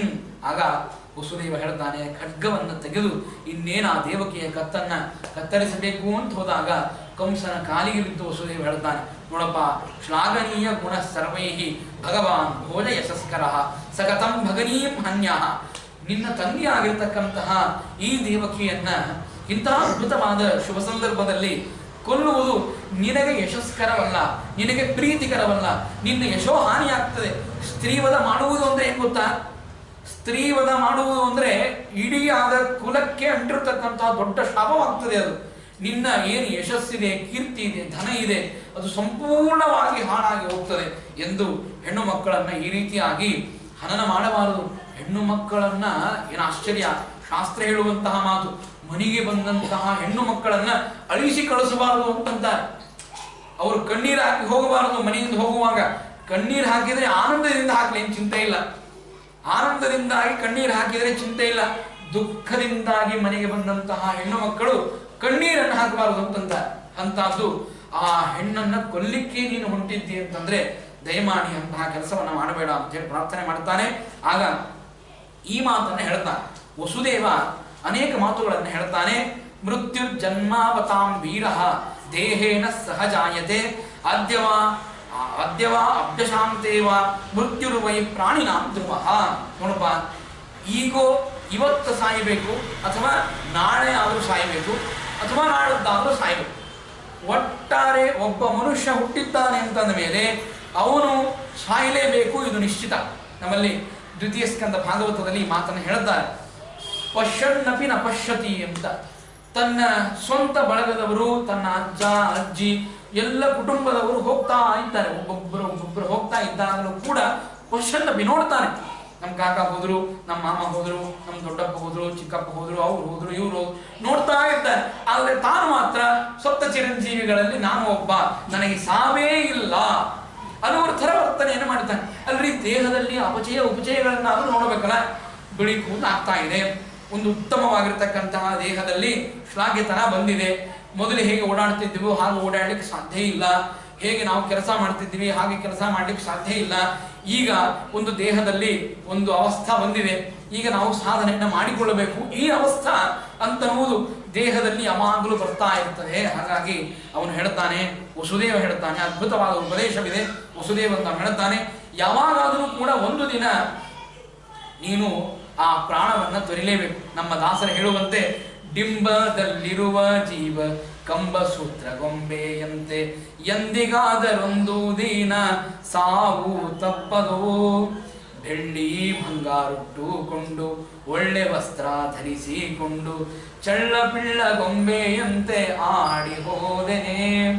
ಹಳ್ಳ ಹರಿದು ಹೋಗುವಾಗ ಗುಳ್ಳೆ ಬಂದು ಒಡೆಯುವಂತೆ ಗುಳ್ಳೆ ಪೊರೆಯಂತೆ ಕಾಣೋ ಸಂಸಾರದಾಟ, ಕಾಣೋ ಸಂಸಾರದಾಟ. ಆ ಡಿಂಬದಲ್ಲಿರುವ ಜೀವ ಕಂಬಸೂತ್ರ ಗೊಂಬೆಯಂತೆ ಎಂದಿಗಾದರೂ ಒಂದು ದಿನ ಸಾವು ತಪ್ಪದು. ಎಂದಿಗಾದರೂ ಯಾವಾಗಾದರೂ ಒಬ್ಬ ಮನುಷ್ಯ ತನ್ನ ದೇಹವನ್ನು ಪರಿತ್ಯಾಗ ಮಾಡಲೇಬೇಕು. ಅಂತದ್ದು ನನ್ನ ಕಡೆ ಬೆಳ್ಳಿ ಇದೆ, ನನ್ನ ಕಡೆ ಬಂಗಾರ ಇದೆ, ನಾನು ಚೈನ್ ಮಾಡಿಸ್ಕೊಂಡೆ, ನಾನು ಹಾರ ಮಾಡಿಸ್ಕೊಂಡೆ, ಹಾಕ್ಕೊಂಡೆಲ್ಲ ಕಡೆ ತಿರುಗಾಡಿದೆ. ಹೇಗೆ ಚಳ್ಳ ಪಿಳ್ಳ ಗೊಂಬೆಯಂತೆ ಆಡಿ ಹೋದೇನೆ. ಒಂದು ಗೊಂಬೆಗೆ ಒಂದು ಸಣ್ಣಾಗಿ ಅಲಂಕಾರ ಮಾಡಿ ಅದನ್ನೆಲ್ಲ ಆಟ ಮುಗಿದ ಮೇಲೆ ನಮ್ಮಲ್ಲಿ ನಿಶ್ಚಿತಾರ್ಥಕ್ಕೆ ಮದುವೆಗೆ ಗೊಂಬೆ ತಂದಿರ್ತಾರೆ. ಎಲ್ಲಾದ್ರೂ ನೋಡ್ಬೇಕು ನೀವು ಫೋಟೋದಲ್ಲಿ. ಮದುವೆ ಆದ್ಮೇಲೆ ಆ ಗೊಂಬೆ ಎಲ್ಲವಂತ ಕೇಳಿ ನಿಮ್ಗೆ ಗೊತ್ತೇ ಇರಂಗಿಲ್ಲ. ಅದು ಗೊಂಬೆ ಆಟ, ಅದು ಸುಮ್ಮನೆ ಅಲಂಕಾರ ಮಾಡಿ ಅಲಂಕಾರ ಶಾಸ್ತ್ರಕ್ಕೆ ತಂದಿರತಕ್ಕಂಥದ್ದು. ಆಟ ಆಡಿದ ಮೇಲೆ ಗೊಂಬೆ ಎಲ್ಲಿದೆ ಅಂತ ಯಾರಿಗೂ ಗೊತ್ತೇ ಇಲ್ಲ. ಹಾಗೆ ಈ ದೇಹ ಎನ್ನುವಂತಹದ್ದು ಒಂದು ಗೊಂಬೆ. ಅದರಲ್ಲಿ ನಾವು ಆ ಬಂಗಾರವನ್ನು ಬೆಳ್ಳಿಯನ್ನು ನನಗೆ ಹಾಗಿದೆ, ನನಗೆ ಹೀಗಿದೆ, ನನಗೆ ಇಷ್ಟಿದೆ, ನನಗೆ ಅಷ್ಟಿದೆ ಅಂತೆಲ್ಲ ಹೇರ್ಕೊಂಡು ನಾವು ತೋರಿಸ್ತಾ ಇದ್ದೇವೆ. ಯಾವಾಗ ದೇವರ ಕರೆ ಬರ್ತದೆ ಗೊತ್ತಿಲ್ಲ, ಯಾವಾಗ ಕರ್ಕೊಂಡು ಹೋಗ್ತಾನೆ ಗೊತ್ತಿಲ್ಲ. ಆ ಬಂಗಾರ, ಆ ಬೆಳ್ಳಿ, ಆ ವಸ್ತ್ರ, ಆ ಒಡವೆ ಎಲ್ಲ ಇಲ್ಲೇ ಇಟ್ಟು ಇಲ್ಲೇ ಆ ಪೆಟ್ಟಿಗೆಯಲ್ಲಿ ಪೂಜೆ ಮಾಡಿ ಹೋಗ್ಬೇಕಂತ. ಹಾಗೆ ಆ ವಸುದೇವ ಹೇಳ್ತಾನೆ, ಏನೂ ಕಾಳಜಿ ಮಾಡೋಣ, ಯಾವಾಗಾದರೂ ಒಂದು ಸಲ ಸಾವು ಬರ್ತದೆ, ನೀ ಯಾಕೆ ಅನ್ಸ್ತಾ ಇದ್ದಿ ಅಂತ ಹೇಳಿ ಎಷ್ಟೋ ಉಪದೇಶ ಮಾಡ್ತಾನೆ ವಸುದೇವ. ಅದ್ಭುತವಾದ ಮಾತುಗಳನ್ನು ಉಪದೇಶ ಮಾಡಿದ ಮೇಲೆ ಅವನು ಕೇಳೋದಿಲ್ಲ. ಆಗ ಹೇಳ್ತಾನೆ, ಆತ್ಮನ ಕ್ಷೇಮ ನಿಶ್ಚಿನ್ನ. ಅವನು ತಾನು ಬದುಕಬೇಕು ಹಾಗೂ ತನ್ನ ತಂಗಿಯನ್ನು ತನ್ನ ಮಡದಿಯಾಗಿರತಕ್ಕಂತಹ ದೇವಕಿಯನ್ನು ಬದುಕಿಸಬೇಕು ಅನ್ನುವಂತಹ ವಿಚಾರವನ್ನು ಮಾಡಿ ಒಂದು ಆಲೋಚನೆ ಮಾಡಿದ. ಈಗ ಯಾರಿಂದ ಸಾವಿದೆ ಅಂತ ಹೇಳಿದ್ದಾನೆ? ಆಕಾಶವಾಣಿ ಎಲ್ಲಿ ಆಗಿದೆ? ಆಕಾಶದಲ್ಲಿ ಹೇಳಿರ್ತಕ್ಕಂತಹ ವಾಣಿ ಆದ್ರೂ ಏನು ಅಂತಂದ್ರೆ ಅಷ್ಟಮ ಗರ್ಭದಿಂದಾಗಿ ಸಾವಿದೆ. ಅವನು ಪ್ರಾರ್ಥನೆ ಮಾಡ್ತಾನೆ, ಸ್ವಾಮಿ. ಅವನು ಹೇಳ್ತಾನೆ, ಆಗ ಆ ವಸುದೇವ ಹೇಳ್ತಾನೆ, ಅವನಿಗೆ ನಿಜವಾಗಿ ಮುಖದಲ್ಲಿ ನಗು ಇಲ್ಲ, ಮನಸ್ಸಿನಲ್ಲಿ ಬಹಳ ನೊಂದಿದ್ದಾನೆ. ನೊಂದರೂ ಕೂಡ ಮನಸ್ಸಿನಲ್ಲಿ ತಾಪ ಇದ್ದರೂ ಕೂಡ ಮುಖದಲ್ಲಿ ನಗನಗತಾ ಒಂದು ಮಾತನ್ನು ಹೇಳ್ತಾನೆ. ಏನು ಹೇಳ್ತಾನೆ ಅಂತಂದ್ರೆ, ನೋಡಪ್ಪ, ನಮ್ಮ ದೇವಕಿಯಿಂದಾಗಿ ನಿನಗೆ ಸಾವಿಲ್ಲ, ಹೌದಾ? ಹಾಗಾದ್ರೆ ದೇವಕಿಯ ಅಷ್ಟಮ ಗರ್ಭದಿಂದಾಗಿ ನಿನಗೆ ಸಾವಿಲ್ಲ. ದೇವಕಿಯಲ್ಲಿ ಹುಟ್ಟುವಂತಹ ಎಷ್ಟು ಜನ ಮಕ್ಕಳಿದ್ದಾರೋ ಎಲ್ಲ ಮಕ್ಕಳನ್ನು ನಿನಗೆ ತಂದು ಒಪ್ಪಿಸ್ತೇನೆ, ನೀನು ಅವನನ್ನು ಸಂಹಾರ ಮಾಡು, ದೇವಕಿಯನ್ನಾದರೂ ಬಿಟ್ಟುಬಿಡು ಅಂತ ಹೇಳಿ ಪ್ರಾರ್ಥನೆಯನ್ನು ಮಾಡ್ತಾನೆ. ಪ್ರಾರ್ಥನೆಯನ್ನು ಮಾಡಿದ್ದಕ್ಕಾಗಿ ಆಗಲಿ ಅಂತ ಹೇಳ್ತಾನೆ. ಆಗ ಒಂದು ಮಾತನ್ನು ಹೇಳ್ತಾರೆ, ಅಗ್ನಿರ್ ಯಥಾ ದಾರು ವಿಯೋಗ ಯೋಗೋ ಅದೃಷ್ಟತೋನ್ಯ ಅನ್ಯ ನಿಮಿತ್ತಮಸ್ತಿ ಏವಂ ಹಿ ಜಂತೋರಪಿ ದುರ್ವಿಭಾವ್ಯ ಶರೀರ ಸಂಯೋಗ ವಿಯೋಗ ಹೇತು. ಅದ್ಭುತವಾದ ಮಾತು. ವಸುದೇವನೇ ಕಂಸನಿಗೆ ಒಂದು ಉಪದೇಶವಾದ ಮಾತನ್ನು ಹೇಳ್ತಾನೆ. ಅಗ್ನೇರ್ ಯಥಾ ದಾರು ವಿಯೋಗ ಯೋಗ. ಎಲ್ಲೋ ಅಡವಿಯಲ್ಲಿ ಒಂದು ಗಿಡ ಇದೆ, ಆ ಗಿಡ ಒಣಗಿದೆ, ಅದನ್ನು ಕತ್ತರಿಸ್ತಾರೆ, ನಮಗೆ ಗೊತ್ತೇ ಇಲ್ಲ. ಅಡವಿಯಲ್ಲಿರುವಂತಹ ಗಿಡ ನಮ್ಮ ಮನೆಯಲ್ಲಿ ಉರಿಯುತ್ತಿರುವಂತಹ ಒಲೆ ಒಳಗಡೆ ಬಂದು ಬೀಳುತ್ತದೆ. ನಮ್ಮ ಮನೆಯಲ್ಲೇ ಒಂದು ಕಟ್ಟಿಗೆ ಇರುತ್ತದೆ, ಆ ಕಟ್ಟಿಗೆಯನ್ನು ಬಳಸೋದೇ ಇಲ್ಲ, ಯಾಕೆಂದ್ರೆ ಅದೇನು ಹಸಿ ಇರ್ತದೆ. ಅಂದ್ರೆ ಮನೆಯಲ್ಲಿ ಇರುವಂತಹ ಕಟ್ಟಿಗೆ ಅದು ನಮ್ಮ ಒಲೆಯಲ್ಲಿ ಹೋಗುವುದಿಲ್ಲ, ಎಲ್ಲೋ ಅಡವಿಯಲ್ಲಿ ಇರುವಂತಹ ಕಟ್ಟಿಗೆ ಅದು ನಮ್ಮ ಮನೆ ಒಲೆಗೆ ಹೋಗ್ತದೆ. ಇದೇನು ಆಶ್ಚರ್ಯ! ಹತ್ತಿರ ಇರುವಂತಹದ್ದೇ ಬರುವುದಿಲ್ಲ, ದೂರ ಇರುವಂತಹದ್ದು ಬಂದು ಒಲೆಗೆ ಬೀಳುತ್ತದೆ. ಅಂದಮೇಲೆ ನಾವೇನು ಅನ್ಕೊಂಡಿರ್ತೇವೆ, ನಾವಿನ್ನೂ ಚಿಕ್ಕವರಿದ್ದೇವೆ, ನಮಗೇನು ಮೃತ್ಯು ಇಲ್ಲ, ನಾವು ಆರಾಮವಾಗಿ ಇರಬಹುದು, ಯಾರು ದೊಡ್ಡವರಿದ್ದಾರೆ ಅವರೆಲ್ಲ ಹೋದ ಮೇಲೆ ನಮ್ಮ ಪಾಳೆ ಬರ್ತದೆ ಅಂತ ನಾವು ಅನ್ಕೊಂಡಿರ್ತೀವಿ. ಇದು ವಸ್ತುಸ್ಥಿತಿ. ಆದರೆ ದೇವರು ಹೇಳ್ತಾನೆ, ಏನು ಆಶ್ಚರ್ಯ ಅಂದ್ರೆ, ಮೊನ್ನೆ ನಾವು ಅಹಮದಾಬಾದ್ ಫ್ಲೈಟಿನ ಒಂದು ಕ್ರ್ಯಾಶ್ ಆದಾಗ ನೋಡಿದ್ವಿ. ಏನು ಭಯಂಕರ ದುರಂತವಾಯಿತು ಅಂತಂದ್ರೆ, ಅಲ್ಲಿ 250 ಜನ ಫ್ಲೈಟ್ನಲ್ಲಿದ್ದಾರೆ. ಫ್ಲೈಟ್ ಸಂಪೂರ್ಣವಾಗಿ ಅದು ತುಂಬಿದೆ, ಜನ ತುಂಬಿದ್ದಾರೆ ಫ್ಲೈಟ್ನಲ್ಲಿ. ಕ್ರ್ಯಾಶ್ ಆಗಿ ಒಬ್ಬ ಮಾತ್ರ ಉಳಿತಾನೆ, ಇನ್ನೆಲ್ಲರೂ ಕೂಡ ತಮ್ಮ ಪ್ರಾಣವನ್ನು ತ್ಯಾಗ ಮಾಡ್ತಾರೆ. ನೋಡ್ರಿ, ಆ ಶ್ಲೋಕ ಹೇಗೆ ಹೇಳಿದೆ ಹಾಗೆ ಇದೆ. ಅಗ್ನೇರ್ ಯಥಾ ದಾರು ವಿಯೋಗ ಯೋಗ. ನಮ್ಮ ಮನೆಯಲ್ಲಿರುವಂತಹ ಕಟ್ಟಿಗೆ ಉಳಿತು, ಎಲ್ಲೋ ಇರುವಂತಹ ಕಟ್ಟಿಗೆ ಬಂದು ಆ ಅಗ್ನಿಯಲ್ಲಿ ಹುತವಾಯಿತು ಅಂತ ಹೇಳ್ತೀವಲ್ಲ, ಹಾಗೆ ಹೇಗೆ ಭಗವಂತ ಜೀವರಾಶಿಗಳ ಪ್ರಾಣದ ವಿಯೋಗವನ್ನ ಹಾಗೂ ಪ್ರಾಣದ ಯೋಗವನ್ನ ಕೊಡ್ತಾನೆ ಗೊತ್ತಿಲ್ಲ. ಇದು ಹೇಗೆ ಅಂದ್ರೆ ಅಗ್ನಿಯಲ್ಲಿ ಬೀಳುವಂತಹ ಕಟ್ಟಿಗೆಯಂತೆ ಅಂತ ಹೇಳ್ತಾನೆ. ಇದಕ್ಕೆ ಕಾರಣ ಏನು ಅಂದ್ರೆ, ಅದೃಷ್ಟೋ ನಾಣ್ಯ ನಿಮಿತ್ತಮಸ್ತಿ. ಅದೃಷ್ಟವನ್ನ ಬಿಟ್ಟು ಬೇರೆ ಯಾವ ಕಾರಣಗಳು ಇಲ್ಲ, ಅದೃಷ್ಟವೊಂದೇ ಇದಕ್ಕೆ ಕಾರಣ. ಅಂತಹ ಅದೃಷ್ಟವನ್ನ ಸಂಪಾದನೆ ಮಾಡಬೇಕು, ಉತ್ತಮವಾದ ಸಾಧನೆ ಆಗಬೇಕು ಅಂತ ಹೇಳಿ ವಸುದೇವ ಅವನಿಗೆ ಉಪದೇಶ ಮಾಡಿದರೆ ಏನು ಆಶ್ಚರ್ಯ! ಕೌಸರ್ಯವನು ನಿಮ್ಮಂತವರ ಉಪದೇಶವನ್ನು ಕೇಳಲಿಕ್ಕೆ ಅವನೇನು ಸಜ್ಜನ ಅಂತ ತಿಳ್ಕೊಂಡಿದ್ದೀರಾ? ಆಚಾರ್ಯ ಹೇಳ್ರಿ, ನೀವು ಹೇಳೋ ತನಕ ನಾವು ಕೇಳ್ತೀವಿ ಅಂತ ಹೇಳಿ ಆ ವಸುದೇವನಿಗೆ ಪ್ರವಚನ ಮಾಡ್ಲಿಕ್ಕೆ ಬಿಡ್ತಾನೆ ಅಂತ ತಿಳ್ಕೊಂಡಿದ್ದೀರಾ? ಕೇಳಿಲ್ಲ. ಆಗ ಹೇಳ್ತಾರೆ, ಅದು ಪುತ್ರ ಅಂತ ಸಮರ್ಪಯಿಷ್ಯೆ, ನಾನು ಪುತ್ರ, ನನಗೆ ಎಷ್ಟೆಷ್ಟು ಮಂದಿ ಮಕ್ಕಳಾಗ್ತಾರೋ ಅವರನ್ನೆಲ್ಲರನ್ನು ತಂದು ನಿನಗೆ ಸಮರ್ಪಣೆ ಮಾಡ್ತೇನೆ ಅಂತಂದಾಗ, ಆಗ ಅವನನ್ನ ಆ ವಸುದೇವ ಈ ರೀತಿಯಾಗಿ ಪ್ರಾರ್ಥನೆ ಮಾಡಿದಾಗ ಆಗಲಿ ಅಂತ ಹೇಳಿ ಅವನನ್ನು ಬಿಟ್ಟುಕೊಡ್ತಾನೆ. ಈ ರೀತಿಯಾಗಿ ಆದಾಗ ಆಗ ದೇವಕಿಯನ್ನ ಕೊಲ್ಲದೆ ಬಿಟ್ಟುಕೊಡ್ತಾನೆ. ಅಥಕಾಲ ಉಪಾವೃತ್ತೆ ದೇವಕಿ ಸರ್ವದೇವತಾ ಪುತ್ರಾನ್ ಶಿಶುವೆ ಚಾಷ್ಟವು ಕನ್ಯಾಂ ಚೈವಾನುವೃತ್ತತಂ. ಆಗ 8 ಮಂದಿ ಮಕ್ಕಳನ್ನ ದೇವಕಿ ದೇವಿ ಪಡೀತಾಳೆ. ಕೊನೆಗೆ ಉತ್ತಮವಾಗಿರತಕ್ಕಂತಹ ಕನ್ಯೆಯನ್ನು ಪಡೀತಾಳೆ. ಸುಭದ್ರೆ ಅಂತ ಹೆಸರುಳ್ಳಂತಹ ಉತ್ತಮವಾದ ಕನ್ಯೆಯನ್ನು ಅವಳು ಪಡೀತಾಳೆ ಅಂತ ಹೇಳ್ತಾಳೆ. ಕೀರ್ತಿಮಂತಂ ಪ್ರಥಮಂ ಪುತ್ರಂ ಆನಕ ದುಂದುಭಿ. ಕೀರ್ತಿಮಂತ ಇರುವಂತಹ ಮೊದಲನೇ ಮಗ ಹುಟ್ಟುತ್ತಾನೆ. ಮೊದಲನೇ ಮಗ ಹುಟ್ಟಿದ್ರೆ ಅರ್ಪಯಾಮಾಸ ಕೃಚ್ರೇಣ. ಅರ್ಪಯಾಮಾಸ, ಒಂದು ಕೂಸು ಹುಟ್ಟುತ್ತದೆ. ಏನು ಆಶ್ಚರ್ಯ ಅಂತಂದ್ರೆ, ತಾಯಿ 9 ತಿಂಗಳು ತಡೆದು ಮದುವೆಯಾಗಿ 1 ವರ್ಷ ಆದ ಮೇಲೆ 9 ತಿಂಗಳ ತಡೆದ ಮೇಲೆ ಒಂದು ಕೂಸು, ಒಂದು ಜನನ, ಒಂದು ಕೂಸಿನ ಜನನ. ಅಲ್ಲಿ ನಾನು ಒಂದು 9 ವರ್ಷ ಅಂತಂತೀನಿ ನೋಡಿ ನಾನು. ದೇವಕಿಗೆ ಆಗಿ 12 ವರ್ಷ ಇರ್ತದೆ ಮದುವೆ ಆದಮೇಲೆ. ಆಮೇಲೆ 15-16 ವರ್ಷದ ಪ್ರಾಯವಾದ ನಂತರ ಅವಳು ಉತ್ತಮವಾಗಿರ್ತಕ್ಕಂತಹ ಗರ್ಭಧಾರಣೆಯನ್ನ ಮಾಡ್ತಾಳೆ. ಮೊದಲಿಗೆ ಹುಟ್ಟಿರತಕ್ಕಂಥವನೇ ಕೀರ್ತಿಮಂತ ಎನ್ನುವಂತಹ ಒಬ್ಬ ಉತ್ತಮವಾದ ಜನ್ಮವಾಗ್ತದೆ, ಒಂದು ಕೂಸಿನ ಜನ್ಮವಾಗ್ತದೆ. ಜನ್ಮವಾದರೆ ಏನು ಆಶ್ಚರ್ಯ! ವಸುದೇವ ಎಷ್ಟು ದುಃಖ ಇರ್ತದೆ ವಸುದೇವನಿಗೆ, ಆ ದೇವಕಿಗೆ. ಈ ಕೂಸನ್ನ ಹೋಗಿ ಆ ದುಷ್ಟ ಕಂಸನ ಕೈಯಲ್ಲಿ ಕೊಡಬೇಕಲ್ಲ, ಅವನು ಬಿಡ್ತಾನ? ಅವನಲ್ಲಿ ಕರುಣಾ ಎನ್ನುವಂತಹ ಗುಣವೇ ಇಲ್ಲ. ದೈತ್ಯರಲ್ಲಿ ಆ ಗುಣಗಳು ಬಹಳ ಕಡಿಮೆ, ಕರುಣಾ ಅಂತ ಇರೋದಿಲ್ಲ, ಸುಮ್ಮನೆ ಡಾಂಭಿಕವಾಗಿ ಇರ್ತದೆ. ಆ ರೀತಿಯಾಗಿರ್ತಕ್ಕಂತಹ ಅರ್ಪಯಾಮಾಸ ಕೃಚ್ರೇಣ ಸೋನೃತ ಭಯ ವಿಹ್ವಲ. ಯಾಕೆ ಕೊಡ್ಬೇಕ್ರಿ ಈ ಕೂಸನ್ನ? ಯಾಕೆ ಕೊಡ್ಬೇಕಾಗಿತ್ತು? ಹುಟ್ಟೇ ಇಲ್ಲ ಅಂತ ಹೇಳಿದ್ರೆ ನಡೀತಿತ್ತಲ್ಲ. ಯಾವುದೋ ಒಂದು ಗುಹೆಯಲ್ಲಿಯೋ ಯಾವುದೋ ಒಂದು ಅರಮನೆಯಲ್ಲಿಯೋ ಭದ್ರವಾಗಿ ದೇವಕಿಯನ್ನ ಕೂಡ ಹಾಕಿ ಕೀಲಿ ಹಾಕಿ ಏನೋ ಕೂಸು ಹುಟ್ಟಿತು, ಆಯ್ತು ನಾವು ಇದನ್ನು ಬೆಳೆಸ್ಬಿಡೋಣ. ಕೌಸಲಿಗೆ ವಾರ್ತೆನೇ ಗೊತ್ತಾಗುವುದು ಬೇಡ. ಆಗೇನು ಗೂಗಲ್ ಇಲ್ಲ, ಆಗೇನು ಹೇಗೆ ಅವರನ್ನ ಕಂಡು ಹಿಡಿಬೇಕು ಅಂತ ಹೇಳಿ ವಾಟ್ಸಪ್ ಇಲ್ಲ, ಅವರ ತೆಗೆದು ಫೋಟೋ ಹಾಕೋದಿಲ್ಲ, ಇಂಥಲ್ಲಿದ್ದಾರೆ ಅಂತೇಳಿ ಲೊಕೇಶನ್ ಕಳಿಸ್ಲಿಕ್ಕೆ ಸಾಧ್ಯ ಇಲ್ಲ. ಅಂದಮೇಲೆ ಯಾಕೆ ತಾನಾಗೆ ತಂದು ಕೊಟ್ಟ ಆ ಕೂಸನ್ನ?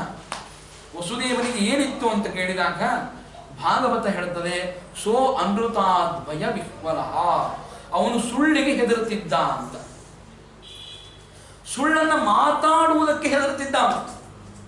ಸತ್ಯವನ್ನ ಮಾತಾಡಿ ಆ ಸತ್ಯವಚನದ ಮೇಲೆಯೇ ನಡಿಬೇಕು ಅನ್ನುವಂತಹ ಅದ್ಭುತವಾದ ಅವನ ಪ್ರತಿಜ್ಞೆ. ಸತ್ಯವಚನದ ಮೇಲೆ ನಡಿಬೇಕು. ಏನು ಸತ್ಯ ನೋಡ್ರಿ, ಆತ್ಮಹಾನಿಯಾದ್ರೂ ತ್ಯಾಗ, ಅಂದ್ರೆ ಆತ್ಮಹಾನಿಯಾದ್ರೂ ಚಿಂತೆ ಇಲ್ಲ, ಒಂದು ಕೂಸನ್ನ ಬಲಿ ಕೊಟ್ಟರೂ ಚಿಂತೆ ಇಲ್ಲ, ಆದರೆ ಸತ್ಯಕ್ಕೆ ಎಂದು ಹಿಂತಿರುಗಿ ನಡಿಬಾರದು.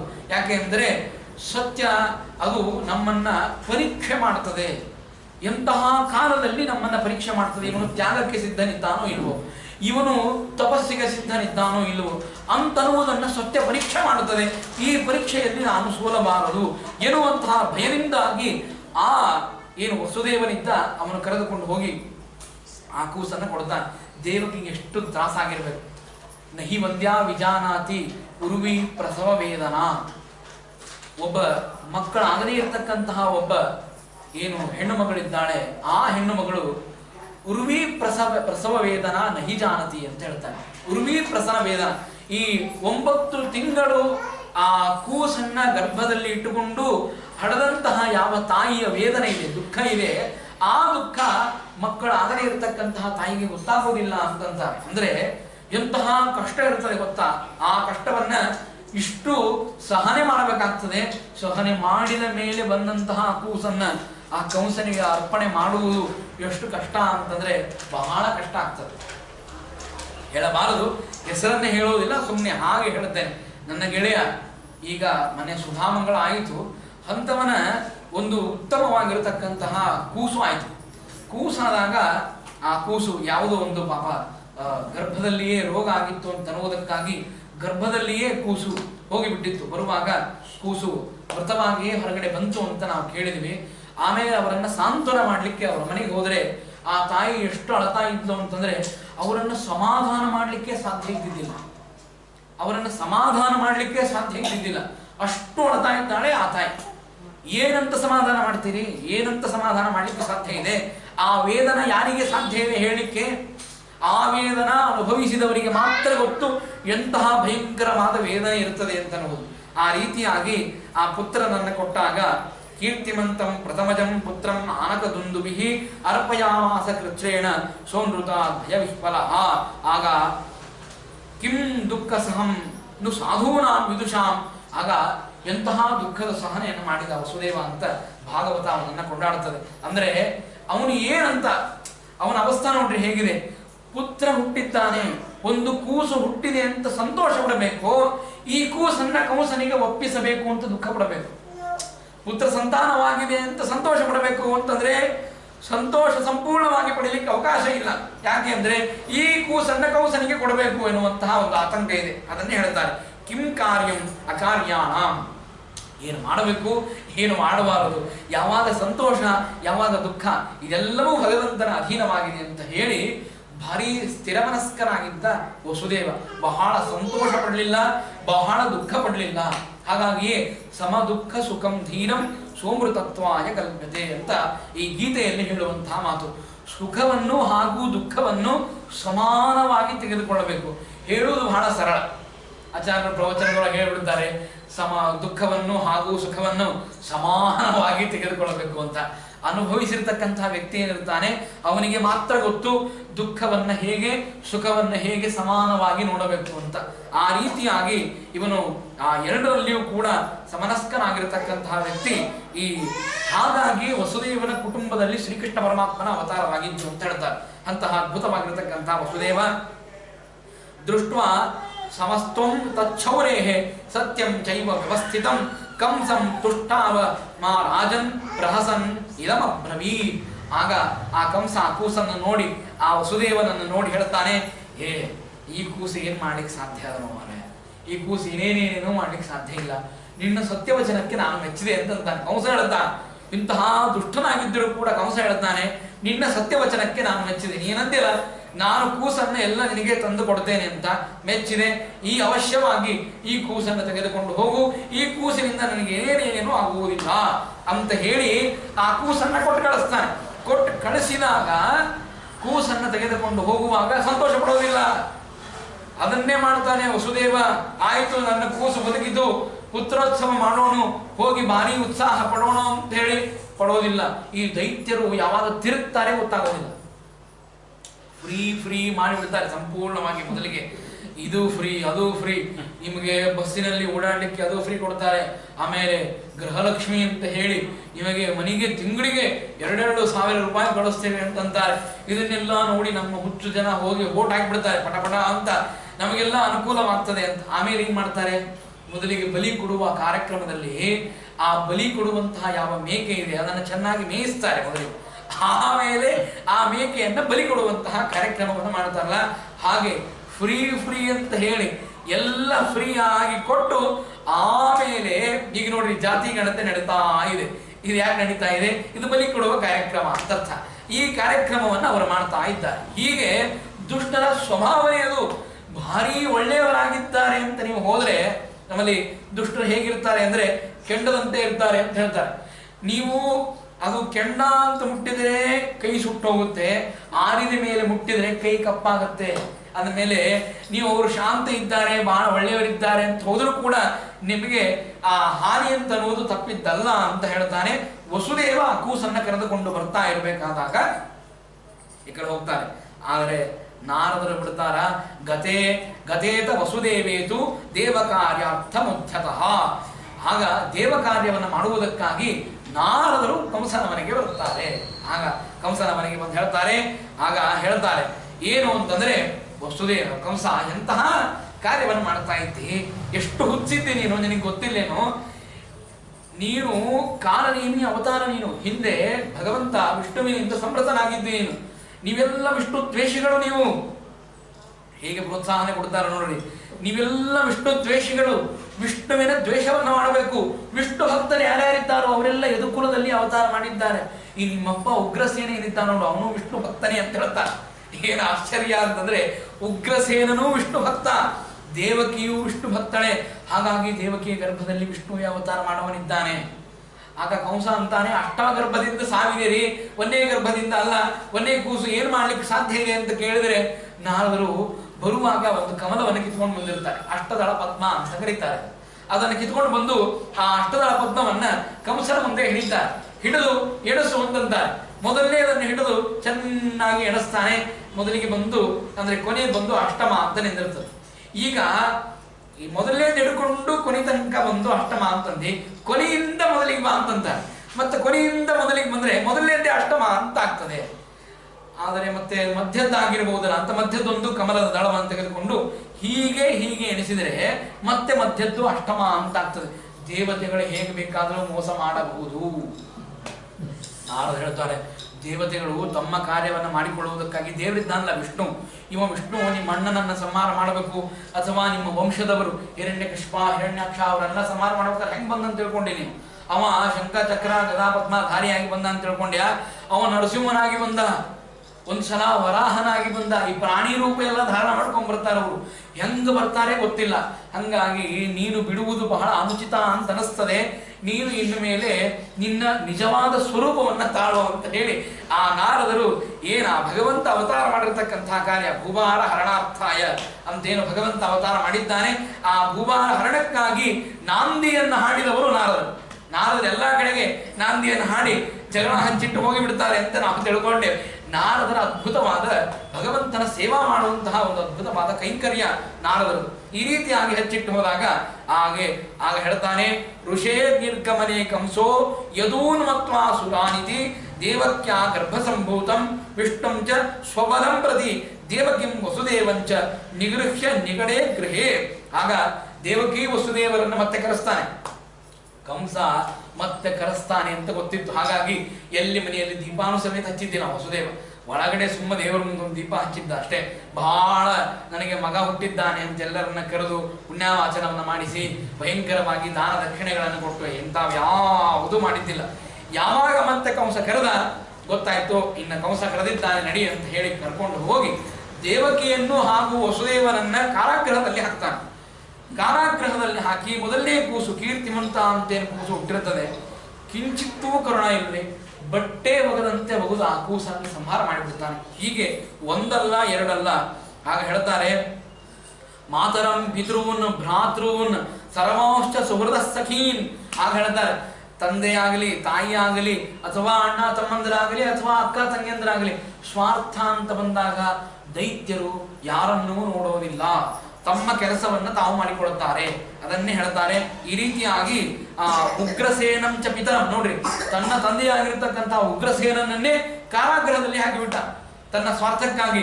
ಇವನು ವಿಷ್ಣು ಭಕ್ತ, ಇವನು ವಿಷ್ಣುವಿನ ಅಖಂಡವಾಗಿ ಭಕ್ತಿಯನ್ನು ಮಾಡುತ್ತಾನೆ ಅಂತ ಅನ್ನುವುದಕ್ಕಾಗಿ ಕಂಸ ಅವನನ್ನ ಕಾರಾಗೃಹಕ್ಕೆ, ತನ್ನ ಸ್ವಂತ ತಂದೆಯನ್ನ ತನ್ನ ಸ್ವಾರ್ಥಕ್ಕಾಗಿ ಕಾರಾಗೃಹದಲ್ಲಿ ಹಾಕ್ತಾನೆ. ಇಂತಹ ದುಷ್ಟರು ದ್ವಾಪರ ಯುಗದಲ್ಲೇ ಇದ್ರು ಅಂತಂದ ಮೇಲೆ ಕಲಿಯುಗದೊಳಗೆ ಏನಂದರೆ ಅವಶ್ಯವಾಗಿ ಅವರಿಗೆ ಸ್ಥಾನಮಾನಾದಿಗಳನ್ನು ನಾವು ಕೊಡಲೇಬೇಕಲ್ಲ. ಹಾಗಾಗಿ ಇಬ್ಬರು ಆ ಹಿರಣ್ಯಕಶಿಪು ಹಿರಣ್ಯಾಕ್ಷ ನಮ್ಮ ಸಿದ್ದರಾಮಯ್ಯ ಮತ್ತು ಈ DKಶಿ ಅವರೇ ಇಬ್ಬರಾಗಿ ಅವತಾರ ಮಾಡಿದ್ದಾರೆ. ಮತ್ತು ಕಲಿಯುಗದೊಳಗೆ ಅವತಾರ ಆಗಬೇಕಲ್ಲ ಅವ್ರದ್ದು. ಹಾಗಾಗಿ ಇವರಿಬ್ಬರಾಗಿ ಅವರು ಅವತಾರ ಮಾಡಿದರು ಅಂತ ಹೇಳ್ತಾರೆ. ಭಗವಂತ ಯಾವಾಗ ಅವತಾರ ಮಾಡಿ ಅವರ ನಮಗುಸ್ತಾನೋ ಗೊತ್ತಿಲ್ಲ. ಉಗ್ರಸೇನಂಚ ಪಿತರಂ ಎದುರು ಭೋಜಾಂಧಕಾಧಿಪಂ ಸ್ವಯಂ ನಿಗೃಹ್ಯ ಭೂಜೆ ಶೂರಸೇನಾನ್ ಮಹಾಬಲಃ. ಏನು ಶೂರಸೇನ ಅಂತ ಒಂದು ಅದ್ಭುತವಾದ ರಾಜ್ಯವಿತ್ತು. ಆ ರಾಜ್ಯವನ್ನ ತಾನೇ ಆಳ್ತಾ ಉಗ್ರಸೇನನನ್ನ ಕಾರಾಗೃಹಕ್ಕೆ ಹಾಕಿದ ಅಂತ ನಾವು ಕೇಳ್ತೇವೆ. ಈ ರೀತಿಯಾಗಿ ಯಾದವರೆಲ್ಲರೂ ವಿಷ್ಣು ಭಕ್ತರು ಅಂತ ತಿಳಿದಾಗ ಇವರೆಲ್ಲ ಒಂದಾದರು ನೋಡ್ರಿ. ಯಾವಾಗ ಇವೇನ್ ಜರಾಸಂಧ ಅಂತಿದ್ದ, ಕಂಸ, ಜರಾಸಂಧ, ಚಾಣೂರ, ಮುಷ್ಟಿಕ ಇವರೇನ್ ಅನೇಕ ಜನ ದೈತ್ಯರಿದ್ರು ಒಂದು ಟೀಮ್ ಮಾಡ್ಕೊಂಡ್ರು. ನಾವೆಲ್ಲ ದೈತ್ಯರು, ಹಿಂದಿನ ಜನ್ಮದಲ್ಲಿ ನಾವೆಲ್ಲ ದೈತ್ಯರಾಗಿದ್ವಿ, ನಾವೆಲ್ಲ ವಿಷ್ಣುವಿನ ದ್ವೇಷವನ್ನ ಮಾಡುತ್ತಿದ್ವಿ, ನಾವೆಲ್ಲ ಈಗ ಮತ್ತೆ ವಿಷ್ಣುವಿನ ದ್ವೇಷವನ್ನ ಮಾಡುವುದಕ್ಕಾಗಿಯೇ ಅವತಾರ ಮಾಡಿದ್ದೇವೆ, ಇದು ನಿಮ್ಮ ತಲೆಯಲ್ಲಿರಲಿ ಅಂತ ಹೇಳಿದ್ರು. ಏನ್ ಆಶ್ಚರ್ಯ, ಅವರ ಸ್ವಭಾವ ಏನಾದರೂ ಚೇಂಜ್ ಆಗೋದಿಲ್ಲ ಅಂತಂತಾರೆ. ಸ್ವಭಾವಕ್ಕೆ ಸರ್ವಥಾ ಔಷಧವಿಲ್ಲ ಅಂತ ಅನ್ನುವುದು ಇದರಿಂದ ಗೊತ್ತಾಗ್ತದೆ. ಆಗ ಈ ರೀತಿಯಾಗಿ ಹೇಳಿದಾಗ 6 ಜನ ಮಕ್ಕಳನ್ನು ಹತೇಶು ಷಟ್ಸು ಬಾಲೇಶು ದೇವಕ್ಯ ಅಗ್ರಸೇನಿನ ಸಪ್ತಮೋ ವೈಷ್ಣವಂ ಧಾಮ ಯಮನಂತಂ ಪ್ರಚಕ್ರತೆ ಗರ್ಭೋ ಬಭೂವ ದೇವಕ್ಯ ಹರ್ಷ ಶೋಕ ವಿವರ್ಧನ. ಆಗ 6 ಮಂದಿ ಮಕ್ಕಳನ್ನ ಏನೂ ದಯ ಇಲ್ಲದೇನೆ ಆ 6 ಮಂದಿ ಮಕ್ಕಳನ್ನ ಸಮಾನ ಮಾಡಿದ. ಏನ್ ಆಶ್ಚರ್ಯ ನೋಡ್ರಿ. ಹಡಿಯುವುದು 1 ವರ್ಷದ ತನಕ ಕಷ್ಟಪಡುವುದು, ಆ ದೇವಕಿಯ ಆ ಕಷ್ಟ ಹಡದ ಮೇಲೆ ವಸುದೇವನ ಕೈ ಕೊಡುವುದು, ಆ ಕಂಸ ಬರಬೇಕು, ಆ ಕೂಸನ್ನು ತೆಗೆದುಕೊಳ್ಳಬೇಕು. ತಂದೆ ತಾಯಿ ನೋಡ್ತಾ ಇದ್ದಾಗ, ತಂದೆ ತಾಯಿಗಳು ನೋಡ್ತಾ ಇದ್ದಾಗಲೇ ಆ ಕೂಸನ್ನ ನೆಲಕ್ಕೆ ಅಪ್ಪಳಿಸಿ ಸಂಹಾರ ಮಾಡುವುದು. ಎಷ್ಟು ಕಷ್ಟ ಆಗ್ತಿರ್ಬೇಕ್ರಿ. ಎಂತಹ ಕಷ್ಟವನ್ನು ಸಹನೆ ಮಾಡಿದ್ದಾರೆ. ನಮಗೆ ಸಾಮಾನ್ಯವಾಗಿ ಯಾರಾದರೂ ಏನಾದರೂ ಅಂದ್ರೇನೆ ನಮಗೆ ತಡ್ಕೊಳ್ಳಿಕ್ಕೆ ಆಗೋದಿಲ್ಲ. ಸಾಮಾನ್ಯವಾಗಿ ಒಬ್ಬ ಪುರುಷ ತನ್ನ ಮಾನಾಭಿಮಾನಗಳನ್ನ ಒಬ್ಬರ ಮುಂದೆ ಯಾರಾದರೂ ಅಕಸ್ಮಾತ್ ಆಗಿ ಬಾಯಿ ತಪ್ಪಿ ಅಂದರೂ ಕೂಡ ಆ ಮಾತನ್ನ ಸಹನೆ ಮಾಡಿಕೊಳ್ಳಿಕ್ಕೆ ಆಗೋದಿಲ್ಲ. ವಸುದೇವ ದೇವಕಿಯರ ಮುಂದೆ ಅವರ ಮಕ್ಕಳನ್ನೇ ಕಂಸ ಸಂಹಾರ ಮಾಡ್ತಾ ಇದ್ದಾನೆ. ವಸುದೇವ ಬಾಯಿ ತಪ್ಪಿ ಆದ್ರೂ ಬೈಬೇಕು, ಯಾವುದಾದ್ರೂ ಅವಾಚ್ಯ ಶಬ್ದದಿಂದ ಬೈಬೇಕು, ಯಾಕಂದ್ರೆ ತನ್ನ ಮಗನನ್ನ ಕೊಲ್ತಾ ಇದ್ದಾನೆ. ಭಾಗವತ ಏನೂ ಹೇಳೋದಿಲ್ಲ. ವಸುದೇವ ಬೈದ, ದೇವಕಿ ಬೈದು, ಮನಸ್ಸಿನಲ್ಲಿ ಸಂತಾಪವನ್ನು ಪಡ್ತಾರೆ. ಏನಿದು ನಮ್ಮ ಪ್ರಾರಬ್ಧ ಕರ್ಮ ಅಂತ ಅನ್ಕೊಳ್ತಾರೆ ಹೊರತು ಕಂಸನನ್ನ ಬೈದು ತಮ್ಮ ಪುಣ್ಯವನ್ನು ಹಾಳು ಮಾಡಿಕೊಳ್ಳುವುದಿಲ್ಲ. ಎಂತಹ ಅದ್ಭುತವಾದ ಆಗಿನ ಕಾಲದಲ್ಲಿ ಕಷ್ಟ ಸಹನೆಯನ್ನು ಮಾಡಿಕೊಳ್ಳುವಂತಹ ಎಂತಹ ಅದ್ಭುತವಾದ ಬುದ್ಧಿ, ಆ ಸಹನಶೀಲತೆ, ಎಂತಹ ಆ ಶಕ್ತಿ ಸಾಮರ್ಥ್ಯಗಳಿರಬೇಕು. ಇದು ನಿಜವಾದ ಸ್ಥೈರ್ಯ, ಧೈರ್ಯ ಅಂತ ಕರೀತಾರೆ. ನಾವು ಏನೋ ಗುಡ್ಡದ ಮೇಲಿಂದ ಜಿಗಿತೇವೆ, ಅಲ್ಲೆಲ್ಲೋ ನೀರಿನಲ್ಲಿ ಹೋಗಿ ಬೀಳುತ್ತೇವೆ, ಪಾತಾಳಕ್ಕೆ ಹೋಗ್ತೇವೆ, ಹೀಗೇನೋ ಅದೇನೋ ಧೈರ್ಯ ಅಂತ. ಅಂತಹ ಧೈರ್ಯ ಅಲ್ಲ. ಎಷ್ಟೇ ಕಷ್ಟ ಬಂದರೂ ಕೂಡ ಕಷ್ಟ ಕೊಡುವಂತಹ ವ್ಯಕ್ತಿಗೆ ಬಾಯಿ ತಪ್ಪಿನೋ ಅವಾಚ್ಯವಾದ ಶಬ್ದಗಳನ್ನು ಮಾತಾಡದೆ ಇರುವುದೇನಿದೆ, ಇದು ಅದ್ಭುತವಾಗಿರತಕ್ಕಂತಹ ಧೈರ್ಯ, ಸ್ಥೈರ್ಯ ಅಂತ ಕರೀತಾರೆ. ಹಾಗೆ ಈ 6 ಮಂದಿ ಮಕ್ಕಳನ್ನ ಕೊಂದಾಗ, ಉಗ್ರಸೇನನ್ನ ಕಾರಾಗೃಹಕ್ಕೆ ಹಾಕಿದಾಗ, ಆಮೇಲೆ ಈ ಬಲರಾಮ ದೇವರ ಅವತಾರವನ್ನು ಹೇಳ್ತಾರೆ. ಭಗವಾನಪಿ ವಿಶ್ವಾತ್ಮ ವಿಜಿತ್ವ ಕಂಸಜಂ ಭಯಂ ಯದೂನಾಂ ನಿಜನಾಥಾನಾಂ ಯೋಗಮಾಯಾಂ ಸಮಾಧಿಷದ. ದುರ್ಗಾದೇವಿ ಹೇಳ್ತಾನೆ. ಈಗ ಬಲರಾಮ ದೇವರ ಅವತಾರ ಮಾಡ್ತಾರೆ. ದೇವಕಿಯ ಗರ್ಭದಲ್ಲಿ 7ನೇ ಗರ್ಭ ಆಗುವುದಿದೆ. 7ನೇ ಗರ್ಭ ಅದು 3 ತಿಂಗಳು ಮಾತ್ರ ದೇವಕಿಯ ಗರ್ಭದಲ್ಲಿ ಇರುವಂತಹದ್ದು. ಆಮೇಲೆ ಆ ಗರ್ಭವನ್ನ ರೋಹಿಣಿ ಗರ್ಭಕ್ಕೆ ನೀನು ಹೋಗಿ ಹಾಕಬೇಕು ಅಂತ ಈ ರೀತಿಯಾಗಿ ಆ ಭದ್ರಕಾಳಿಗೆ ಹಾಗೂ ಮಾಯಾ ಹಾಗೂ ದುರ್ಗಾ ಎನ್ನುವಂತಹ ಹೆಸರಿನಿಂದಾಗಿ ಪ್ರಸಿದ್ಧಳಾಗಿರತಕ್ಕಂತಹ ಆ ದುರ್ಗಾದೇವಿಗೆ ಆದೇಶವನ್ನ ಮಾಡ್ತಾನೆ. ಗಚ್ಚದೇವಿ ವ್ರಜಂ ಭದ್ರೆ ಗೋಪ ಗೋಭಿರಲಂಕೃತಂ ರೋಹಿಣಿ ವಸುದೇವಸ್ಯ ಭಾರ್ಯಾಸ್ತೆ ನಂದಗೋಕುಲೆ. ನಂದಗೋಕುಲದಲ್ಲಿ ರೋಹಿಣಿ ಇದ್ದಾಳೆ, ಅವಳ ಗರ್ಭದಲ್ಲಿಯೇ ಈ ಬಲರಾಮಚಂದ್ರದೇವರನ್ನ ಅಲ್ಲಿ ಹಾಕಬೇಕು ಅಂತ ಹೇಳಿ ಇವರೇ ಶೇಷದೇವರು ಅವರಾಗಿ ಅವತಾರ ಮಾಡಿದ್ದಾರೆ ಅಂತ ಹೇಳಿದಾಗ ಆಗಲಿ ಅಂತ ಹೇಳಿ ಆ ಭಗವಂತನ ಆಜ್ಞೆಯನ್ನ ಶಿರಸ ವಹಿಸಿ ದುರ್ಗಾದೇವಿ ಆ ಕಾರ್ಯವನ್ನು ಮಾಡಿದ್ದು. ಹಿಂದೆ ಹೇಳಿರ್ತಕ್ಕಂಥ 6 ಮಂದಿ ಮಕ್ಕಳ ಕಾರ್ಯವನ್ನು ಎಂಥ ಅದ್ಭುತವಾದ ಕಾರ್ಯ ಅಂದ್ರೆ, ಅವರು ಬ್ರಹ್ಮದೇವರ ವರವನ್ನು ಪಡೆದಿದ್ದಾರೆ, ಅವಧ್ಯತ್ವ ವರವನ್ನು ಪಡೆದಿದ್ದಾರೆ. ಏನ್ ಮಾಡ್ತಾಳೆ ಅಂತ ದುರ್ಗಾದೇವಿ, ಒಂದು ಗುಹೆಯಲ್ಲಿ ಅವರನ್ನು ಮಲಗಿಸ್ತಾರೆ. ಅವರಿಗೆ ನಿದ್ದೆ ಹತ್ತಿ ಬಿಡುತ್ತದೆ. ಆ ಒಂದು ನಿದ್ರಾವಸ್ಥಾದಲ್ಲಿ ಒಂದು ಅಂಶ ಜೀವವನ್ನು ತೆಗೆದು ಅದನ್ನು ದೇವಕಿಯ ಗರ್ಭದಲ್ಲಿ ಹಾಕುವುದು. ದೇವಕಿ ಗರ್ಭದಲ್ಲಿ ಆ ಕೂಸು ಹುಟ್ಟಿದ ತಕ್ಷಣಕ್ಕೆ ಆ ತನ್ನ ತಂದೆಯಾಗಿರ್ತಕ್ಕಂತಹ ಕಾಲನೇಮಿ, ಆ ಕೂಸಿನ ತಂದೆಯಾಗಿರ್ತಕ್ಕಂತಹ ಕಾಲನೇಮಿ ಅವನಿಂದ ಸಮೃದ್ಧನಾಗ್ತಾನೆ. ಅದೇ ಅಂಶವನ್ನು ತೆಗೆದುಕೊಂಡು ಹೋಗಿ ಆ ಏನು ಆ ಗುಹೆಯಲ್ಲಿ ಮಲಗಿರ್ತಕ್ಕಂತಹ ಒಂದು ದೇಹ, ಒಂದು ಅಂಶದಿಂದ ಜೀವನ ಇಟ್ಟಿರ್ತಾಳೆ, ಅದರಲ್ಲಿ ಮತ್ತೆ ಹಾಕಿಬಿಡೋದು. ಈ ಕಾರ್ಯವನ್ನು ದುರ್ಗಾದೇವಿ ಮಾಡ್ತಾಳೆ. ಮಾಡಿ ಆ 6 ಜನರನ್ನ ಮತ್ತೆ ಅವಧ್ಯತ್ವವರ ಬ್ರಹ್ಮದೇವರವರ ಸುಳ್ಳಾಗಬಾರದು ಅಂತ ಅನ್ನುವುದಕ್ಕಾಗಿ ಆ ಕೆಲಸವನ್ನ ಆಗ ಮಾಡಿ, ಆಮೇಲೆ ಬಲರಾಮಚಂದ್ರ ದೇವರನ್ನ ಆ ದೇವಕಿ ಗರ್ಭದಲ್ಲಿ 3 ತಿಂಗಳು ಇರಿಸಿ, ಆಮೇಲೆ ರೋಹಿಣಿ ಗರ್ಭದಲ್ಲಿ ಆ ಗರ್ಭವನ್ನ ಹಾಕ್ತಾಳೆ ದುರ್ಗಾದೇವಿ. ಈ ರೀತಿಯಾಗಿರ್ತಕ್ಕಂತಹ ಭಗವಂತನ ಕಾರ್ಯವನ್ನ ಆದೇಶವನ್ನ ಮಾಡುತ್ತಾಳೆ. ಈ ರೀತಿಯಾಗಿ ಮಾಡಿದಾಗ ಆಗ ಹೇಳ್ತಾರೆ ಭಗವಂತ ಅವರಿಗೆ ಆ ದುರ್ಗಾದೇವಿಗೆ ವರವನ್ನು ಕೊಡ್ತಾನೆ. ದುರ್ಗೇತಿ ಭದ್ರಕಾಲೇತಿ ವಿಜಯ ವೈಷ್ಣವೀತಿ ಚ ಕುಮುದ ಚಂಡಿಕಾ ಕೃಷ್ಣ ಮಾಧವಿ ಕನ್ಯಕೇತಿ ಚ ಮಾಯಾ ನಾರಾಯಣೇಶೇನ ಶಾರದೇವತ್ಯ ಅಂಬಿಕೇತಿ ಚ. ಈ ರೀತಿಯಾಗಿ ಅನೇಕ ಹೆಸರುಗಳಿಂದಾಗಿ ನೀನು ಭಾರಿ ಭೂಲೋಕದಲ್ಲಿ ಪ್ರಸಿದ್ಧಿಯನ್ನು ಪಡೀತಿ. ನನ್ನ ಆಜ್ಞೆಯನ್ನ ಶಿರಸಾವಹಿಸಿ, ನಾನು ಮಾಡಿರತಕ್ಕಂತಹ ಆಜ್ಞೆಯನ್ನ ಶಿರಸಾವಹಿಸಿ ನೀನು ಈ ಕಾರ್ಯವನ್ನು ಮಾಡಿದ್ದಕ್ಕಾಗಿ ಈ ರೀತಿಯಾಗಿ ಭೂಲೋಕದಲ್ಲಿ ಉತ್ತಮವಾದ ಕೀರ್ತಿಯನ್ನು ಹೊಂದುತ್ತಿ ಅಂತ ಹೇಳಿದಾಗ ಹಾಗಾಗಲಿ ಅಂತ ಆ ದುರ್ಗಾದೇವಿ ಆ ಭಗವಂತನ ಅನುಗ್ರಹವನ್ನು ಪಡಿತಾಳೆ. ಗರ್ಭೆ ಪ್ರಣೀತೆ ದೇವಕ್ಯಾಂ ರೋಹಿಣೀಂ ಯೋಗ ನಿದ್ರಯ. ಯೋಗ ನಿದ್ರಾದಲ್ಲಿ ಆ ದೇವಕಿ ದೇವಿ ಇರುವಾಗ ಆ ಗರ್ಭವನ್ನ ರೋಹಿಣಿಯ ಗರ್ಭದಲ್ಲಿ ಹಾಕ್ತಾಳೆ. ಆಮೇಲೆ ಭಗವಂತ ದೇವಕಿಯ ಉದರದಲ್ಲಿ ಬರಬೇಕು. ದೇವಕಿಯ ಉದರದಲ್ಲಿ ಭಗವಂತ ಬರಬೇಕು ಅಂತಂದ್ರೆ ಏನು ಅದ್ಭುತವಾಗಿರ್ತಕ್ಕಂತಹ ತೇಜಸ್ಸು ಬರ್ತದೆ ದೇವಕಿಯಲ್ಲಿ ಹಾಗೂ ವಸುದೇವನಲ್ಲಿ. ಮೊದಲಿಗೆ ವಸುದೇವನನ್ನ ಮೊದಲಿಗೆ ಹೇಗೆ ನೋಡ್ತಾ ಇದ್ರು ಹಾಗೆ ವಸುದೇವ ಕಾಣಿಸ್ತಾನೇ ಇಲ್ಲ. ಒಂದು ಅದ್ಭುತವಾದ ತೇಜಸ್ಸು ಕಾಣಿಸ್ತಾ ಇದೆ ವಸುದೇವನಲ್ಲಿ. ಅವನಿಗೆ ಗೊತ್ತಾಯಿತು ಕಂಸನಿಗೆ, ಇನ್ನ ಮೇಲೆ ಹುಟ್ಟಿರತಕ್ಕಂತಹ ಕೂಸೇನಿದೆ ಇದು ವಿಷ್ಣುನೇ. ಯಾಕೆ ಅಂದ್ರೆ ವಸುದೇವನಲ್ಲಿ ಆ ತೇಜಸ್ಸು ಕಾಣಿಸ್ತಾ ಇದೆ ಅಂತಂದ ಮೇಲೆ ಅಲ್ಲಿ ವಿಷ್ಣುನೇ ಅವತಾರ ಮಾಡಿ ಬರ್ತಾನೆ. ಇದು ಬರ್ತಾ ದೇವಕಿಯಲ್ಲಿ ಏನು ಆ ಹುಣ್ಣಿಮೆಯ ಚಂದ್ರ ಯಾವ ರೀತಿಯಾಗಿ ಪ್ರಕಾಶಮಯನಾಗಿ ಕಾಣಿಸಬೇಕು ಹಾಗೆ ಆ ದೇವಕಿಯ ಅದ್ಭುತವಾದ ಪ್ರಕಾಶಮಯವಾಗಿರತಕ್ಕಂತಹ ಒಂದು ಅದ್ಭುತವಾದ ತೇಜಸ್ಸು ದೇವಕಿಯ ಮುಖದಲ್ಲಿ ಕಾಣಿಸಲಿಕ್ಕೆ ಪ್ರಾರಂಭವಾಗ್ತದೆ. ಹಾಗಾದ್ರೆ ಸಾಕ್ಷಾತ್ ಭಗವಂತನೇ ಅವತಾರ ಮಾಡಿ ಬರ್ತಾ ಇದ್ದಾನೆ ಅಂತ ಗೊತ್ತಾಗ್ತದೆ. ಕಣ್ಣಿನಲ್ಲಿ ಎಣ್ಣೆಯನ್ನು ಬಿಟ್ಟುಕೊಂಡು ಕಂಸ ಕೂತಿರ್ತಾನೆ. ಯಾವಾಗ ಭಗವಂತ ಅವತಾರ ಮಾಡ್ತಾನೆ, ಯಾವಾಗ ಅವನನ್ನ ಸಂಹಾರ ಮಾಡಬೇಕು ಅಂತ ಹೇಳಿ ಕಾಯ್ಕೊಂಡು ಕೂತಿರ್ತಾನೆ.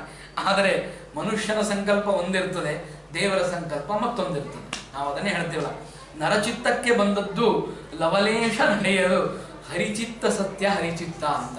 ಮನುಷ್ಯ ತಾನು ಸಂಕಲ್ಪವನ್ನು ಮಾಡ್ತಾನೆ.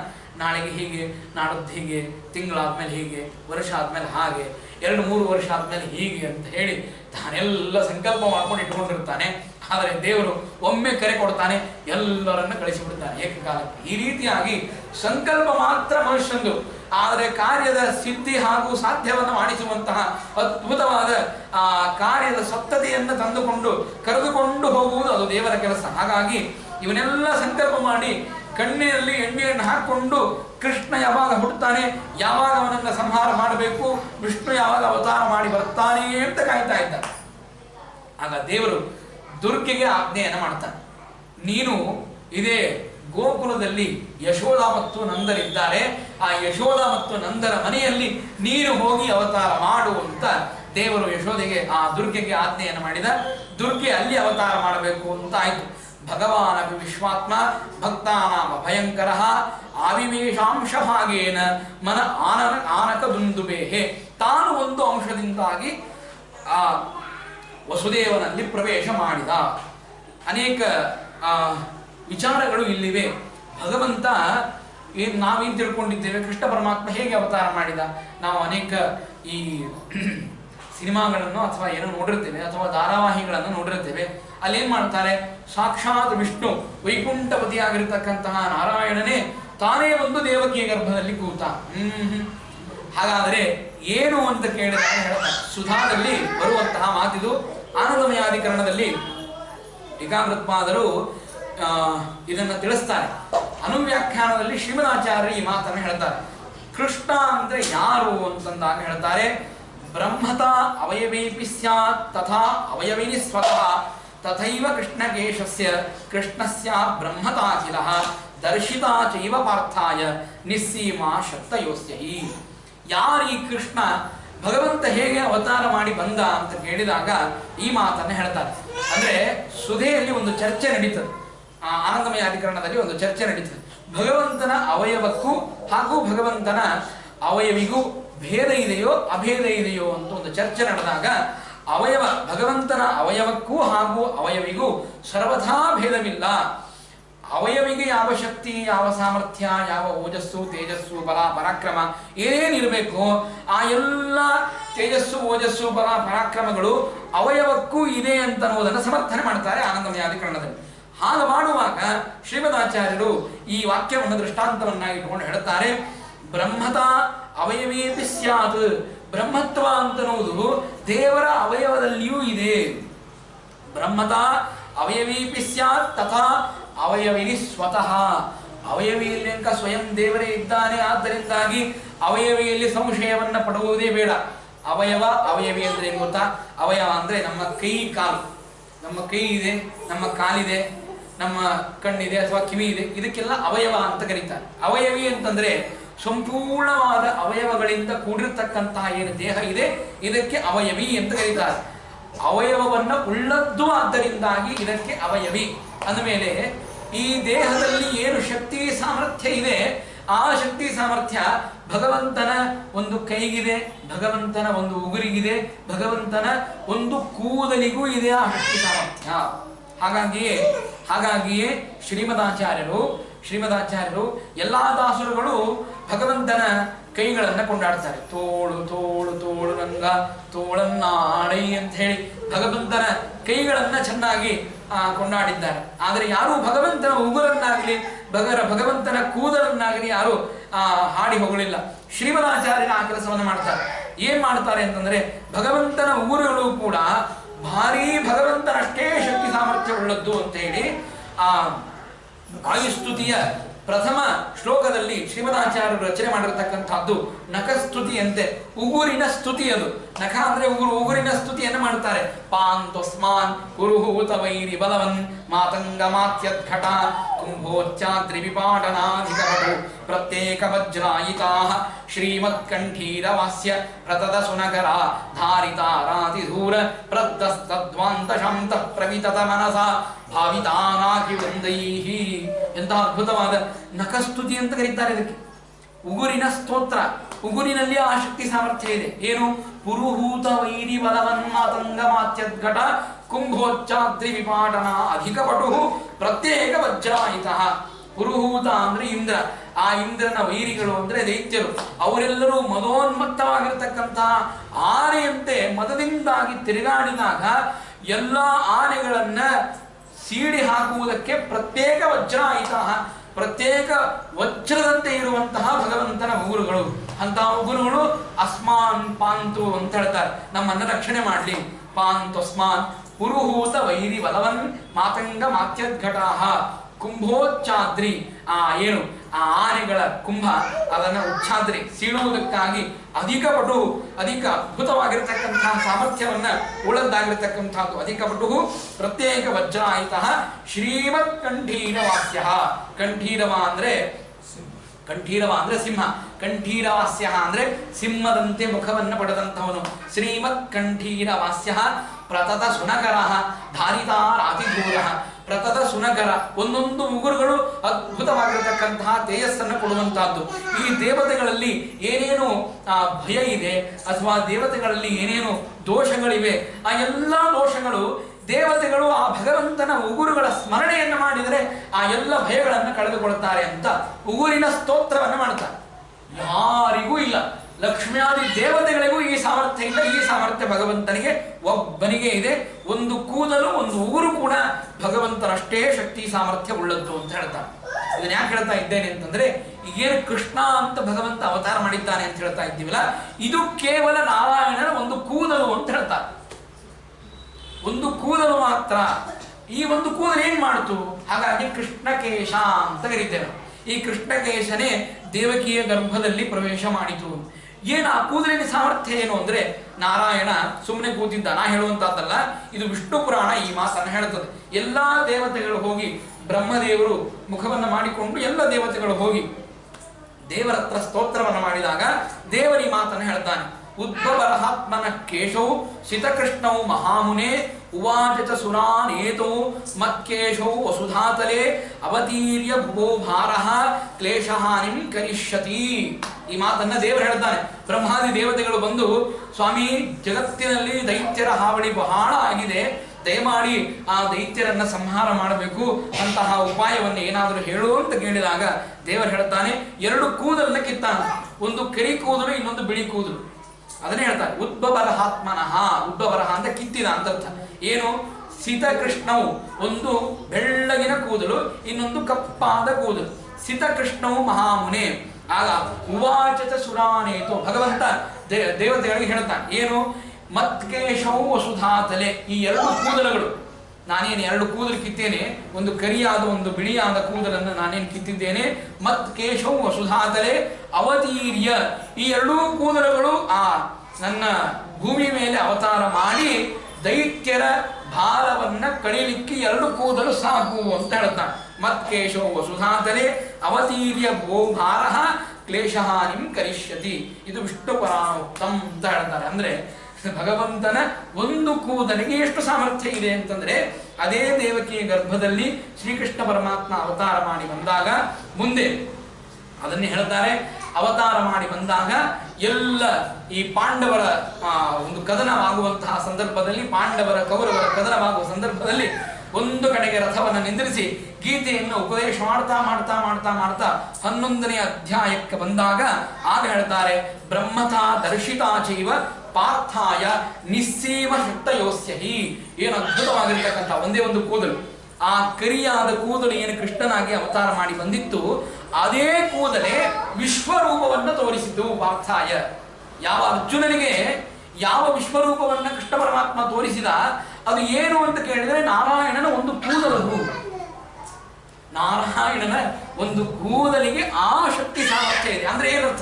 ಅಂದ್ರೆ ಏನರ್ಥ ಅಂದ್ರೆ ದೇವರಿಗೂ ಹಾಗೂ ದೇವರ ಕೂದಲಿಗೂ, ದೇವರ ಉಗುರಿಗೂ, ದೇವರ ಕೈಗಳಿಗೂ, ದೇವರ ಕಾಲುಗಳಿಗೂ ಯಾವ ವಿಧವಾದಂತಹ ಅಭೇದಗಳು ಇಲ್ಲೇ ಇಲ್ಲ, ನೇರವಾಗಿ ಅಭೇದವೇ ಇದೆ. ಎಂತಹ ಅದ್ಭುತವಾದ ತತ್ವವನ್ನ ಶ್ರೀಮದಾಚಾರ್ಯರು ತಿಳಿಸ್ತಾರೆ. ತಾವು ತಮ್ಮ ವಾಕ್ಯವನ್ನು ಹೇಳೋದಿಲ್ಲ, ತಮ್ಮ ಸಿದ್ಧಾಂತವನ್ನು ಸಮರ್ಥನೆ ಮಾಡಿಕೊಳ್ಳಿಕ್ಕೆ ವಿಷ್ಣು ಪುರಾಣದ ಮಾತನ್ನೇ ತಿಳಿಸ್ತಾರೆ. ಇಂತಹ ಅದ್ಭುತವಾದ ಅಂತಹ ದೇವರು, ಎಂತಹ ಶಕ್ತಿ ಸಾಮರ್ಥ್ಯ. ನಾವು ಉಗುರು ಅಥವಾ ತಲೆಯನ್ನ ತಲೆ ಕೂದಲನ್ನು ತೆಗೆದು ಬಂದ್ರೆ ಅಥವಾ ಉಗುರನ್ನ ತೆಗೆದುಕೊಂಡು ಬಂದ್ರೆ ಸ್ನಾನ ಮಾಡಬೇಕು, ಅಷ್ಟು ಮೈಲಿಗೆ ಆ ಉಗುರಾಗಲಿ ಆ ತಲೆ ಕೂದಲಾಗಲಿ. ಆದರೆ ಭಗವಂತನ ಉಗುರು, ಆ ತಲೆ ಕೂದಲು ವಿಶ್ವರೂಪವನ್ನು ತೋರಿಸ್ತದೆ ಅಂತಂದ್ರೆ, ಒಂದು ಕೂದಲು, ಭಗವಂತನ ಒಂದು ಕೂದಲು ವಿಶ್ವರೂಪವನ್ನು ತೋರಿಸುವಷ್ಟು ಶಕ್ತಿ ಸಾಮರ್ಥ್ಯ ಅದು ಪಡೀತದೆ ಅಂತಂದ್ರೆ ಆಶ್ಚರ್ಯ ಅಂತ ಹೇಳ್ತಾರೆ. ಅಂತಹ ಅದ್ಭುತವಾಗಿರ್ತಕ್ಕಂತಹ ಭಗವಂತ ತಾನು ಅವತಾರ ಮಾಡಿ ಬರ್ತಾನೆ ಅಂತ ಹೇಳ್ತಾರೆ. ತಥೋ ಜಗನ್ಮಂಗಲಂ ಅಚ್ಯುತಾಂಶಂ ಸಮಾಹಿತಂ ಸೂರಸುತೇನ ದೇವಿ ದದಾರ ಸರ್ವಾತ್ಮಕ ಆತ್ಮಭೂತಂ ಕಾಷ್ಟಂ ಯಥಾನಂದಕರಂ ನಹಸ್ತಂ. ಆಗ ಆ ವಸುದೇವ, ಆ ದೇವಕಿಯರಲ್ಲಿ ಅದ್ಭುತವಾದ ತೇಜಸ್ಸು ಉಂಟಾಗಿದೆ. ಇವನು ಸಾದೇವಕಿ ಸರ್ವ ಜಗನ್ನಿವಾಸ ನಿವಾಸಭೂತ ನಿತರಾಂ ವಿರೇಜೆ. ಎಲ್ಲಾ ದೇವತೆಗಳ ನಗುತ್ತಾ ಇರ್ತಾರಂತೆ ಆಕಾಶದಲ್ಲಿ ಬಂದು. ಯಾವ ದೇವರು ಇಡೀ ಬ್ರಹ್ಮಾಂಡವನ್ನೇ ತನ್ನ ಹೊಟ್ಟೆಯಲ್ಲಿ ಆ ಬ್ರಹ್ಮಾಂಡಕ್ಕೆ ಒಂದು ಆವಾಸವನ್ನು ಕೊಟ್ಟಿದ್ದಾನೆ, ಅಂತಹ ದೇವರು ಇವತ್ತು ದೇವಕಿಯ ಗರ್ಭದಲ್ಲಿ ಅವತಾರ ಮಾಡ್ತಾ ಇದ್ದಾನೆ. ಆ ದೇವಕಿ ಗರ್ಭವನ್ನ ತನ್ನ ಆವಾಸ ಅಂತ ತಾನು ಇಟ್ಕೊಂಡಿದ್ದಾನೆ. ಇದೆ ಆಶ್ಚರ್ಯ. ಸಾ ದೇವಕಿ ಸರ್ವ ಜಗನ್ನಿವಾಸ ನಿವಾಸಭೂತ ನಿತರಾಂ ವಿರೇಜೆ ಭೋಜೇಂದ್ರ ಗೇಹೆ ಅಗ್ನಿಶಿಖೇವ ವೃದ್ಧ ಸರಸ್ವತಿ ದ್ಯೂತಕಲೆ ಯಥಾಸತಿ. ಮೊದಲಿಗೆ ಆ ದೇವಕಿಯ ಏನು ಒಂದು ಮುಖದ ಮೇಲೆ ಕಳೆ ಇತ್ತೋ, ಆ ಕಡೆ ಎಲ್ಲ ಏನು ಆ 6 ಜನ ಮಕ್ಕಳನ್ನ ಇವನು ಸಂಹಾರ ಮಾಡಿಬಿಟ್ಟಿದ್ದ ಕಂಸ. ಆಗ ಒಂಥರ ಏನೋ ಕಳೆ ಬಂದಿತ್ತು. ಜೂಜಾಟದಿಂದಾಗಿ ಸಂಪತ್ತನ್ನು ಕಳೆದುಕೊಂಡಂತಹ ವ್ಯಕ್ತಿಗೆ ಯಾವ ಕಳೆ ಇರಬೇಕು ಆ ಕಳೆ ದೇವಕಿಗಿತ್ತಂತೆ. ಅದನ್ನೇ ಹೇಳ್ತಾರೆ, ಸರಸ್ವತಿ ದ್ಯೂತಕಲೆ ಯಥಾಸತಿ. ಜೂಜಾಟವನ್ನ ಆಡಿ ಸಂಪೂರ್ಣವಾದ ಸಂಪತ್ತನ್ನು ಕಳೆದುಕೊಂಡಂತಹ ವ್ಯಕ್ತಿಗೆ ಏನು ಕಳೆ ಇರಬೇಕು ಆ ಕಳೆ ದೇವಕಿಗಿತ್ತು. ಯಾವಾಗ ದೇವರ ಅವತಾರ ಮಾಡಲಿಕ್ಕೆ ಪ್ರಾರಂಭ ಮಾಡಿದ, ಎಂತಹ ಅದ್ಭುತವಾದ ಕಳೆ ಬಂತು ಅಂತಂದ್ರೆ ಸಾಕ್ಷಾತ್ ಲಕ್ಷ್ಮೀ ದೇವಿಯ ಸನ್ನಿಧಾನ, 33 ಕೋಟಿ ದೇವತೆಗಳ ಸನ್ನಿಧಾನ. ಈ ದೇವತೆಗಳು ಆ ದೇವತೆಗಳೆಲ್ಲ, ಎಲ್ಲಾ ದೇವತೆಗಳು ದೇವರು ಬರ್ತಾ ಇದ್ದಾರೆ ಅಂದ್ರೆ ಸ್ವಾಗತಕ್ಕೆ ಎಲ್ಲರೂ ಬರಲೇಬೇಕು. ಅಂದ ಮೇಲೆ ಎಲ್ಲಾ ದೇವತೆಗಳ ಸನ್ನಿಧಾನ ಬಂದಿದೆ. ತಾಂ ವೀಕ್ಷ ಕಂಸ ಪ್ರಭಯ ಜಿತಾಂಬರಾಂ ವಿರೋಚಯಂತಿಂ ಭವನೆ ಶುಚಿಸ್ಮಿತಾಂ ಅಹೈವ ಮೇ ಪ್ರಾಣಹರೋ ಹರಿರ್ಗುಹಾಂ ಧ್ರುವಂತಿ ವಿಷ್ಣು ಯತ್ ಪುನರೇದೃಶಂ ಹರಿಂ. ಆಗ ಆ ವಸುದೇವ ಆ ದೇವಕಿಯ ಗರ್ಭದಲ್ಲಿ ಒಂದು ಅದ್ಭುತವಾದ ತೇಜಸ್ಸನ್ನು ಕಂಡದ್ದೇ ನೋಡಿ ಆ ಕಂಸನಿಗೆ ಭಾರಿ ಭಯ ಆಗಿದೆ. ಭಯ ಮತ್ತು ಕಂಸಗಳಲ್ಲಿ ಒಂದು ಅದ್ಭುತ ಸಂವಾದವಾಗ್ತದೆ ಅಂತ ಹೇಳ್ತಾರೆ ವಾದಿರಾಜರು.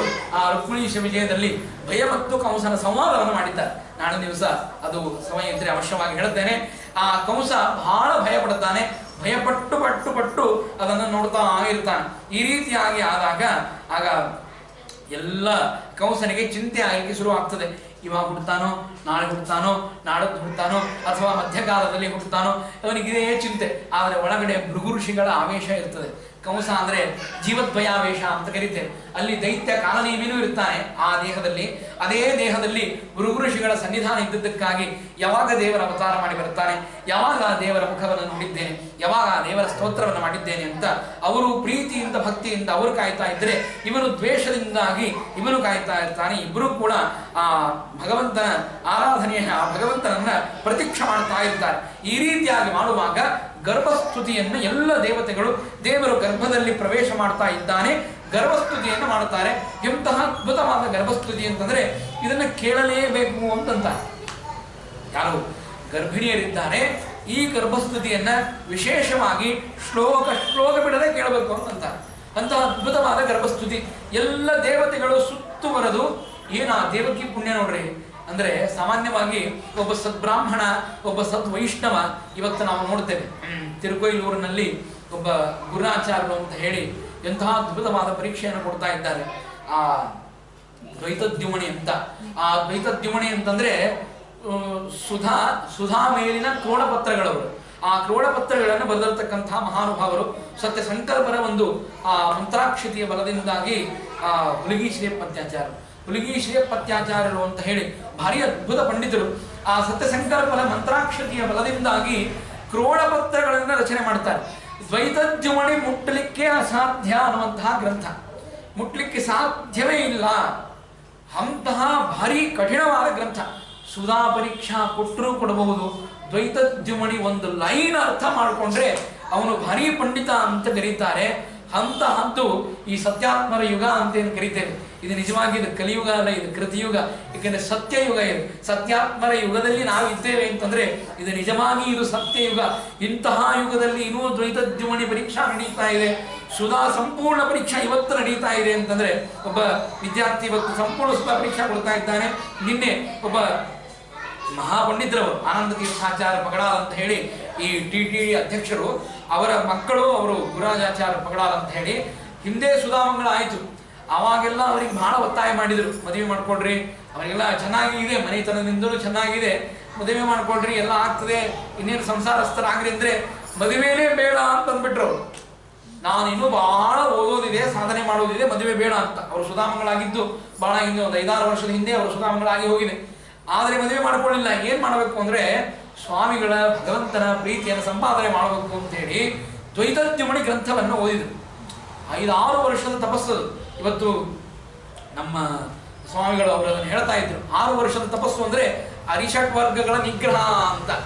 ಅರಿಷಟ್ ವರ್ಗಗಳ ನಿಗ್ರಹವನ್ನು ಮಾಡಿಕೊಂಡು 6 ವರ್ಷ ಚೆನ್ನಾಗಿ ಆ ತಪಸ್ಸನ್ನ ಆಚರಣೆ ಮಾಡಿ ಆ ದ್ವೈತದ್ಯುಮಣಿಯ ಗ್ರಂಥದ ಪರೀಕ್ಷೆಯನ್ನು ಕೊಡಬೇಕು ಅಂದ್ರೆ ಬಹಳ ಕಷ್ಟ. ನಾನು ಹೇಳುವುದು ಅಂತಂದ್ರೆ ಸಾಧ್ಯ ಇಲ್ಲ.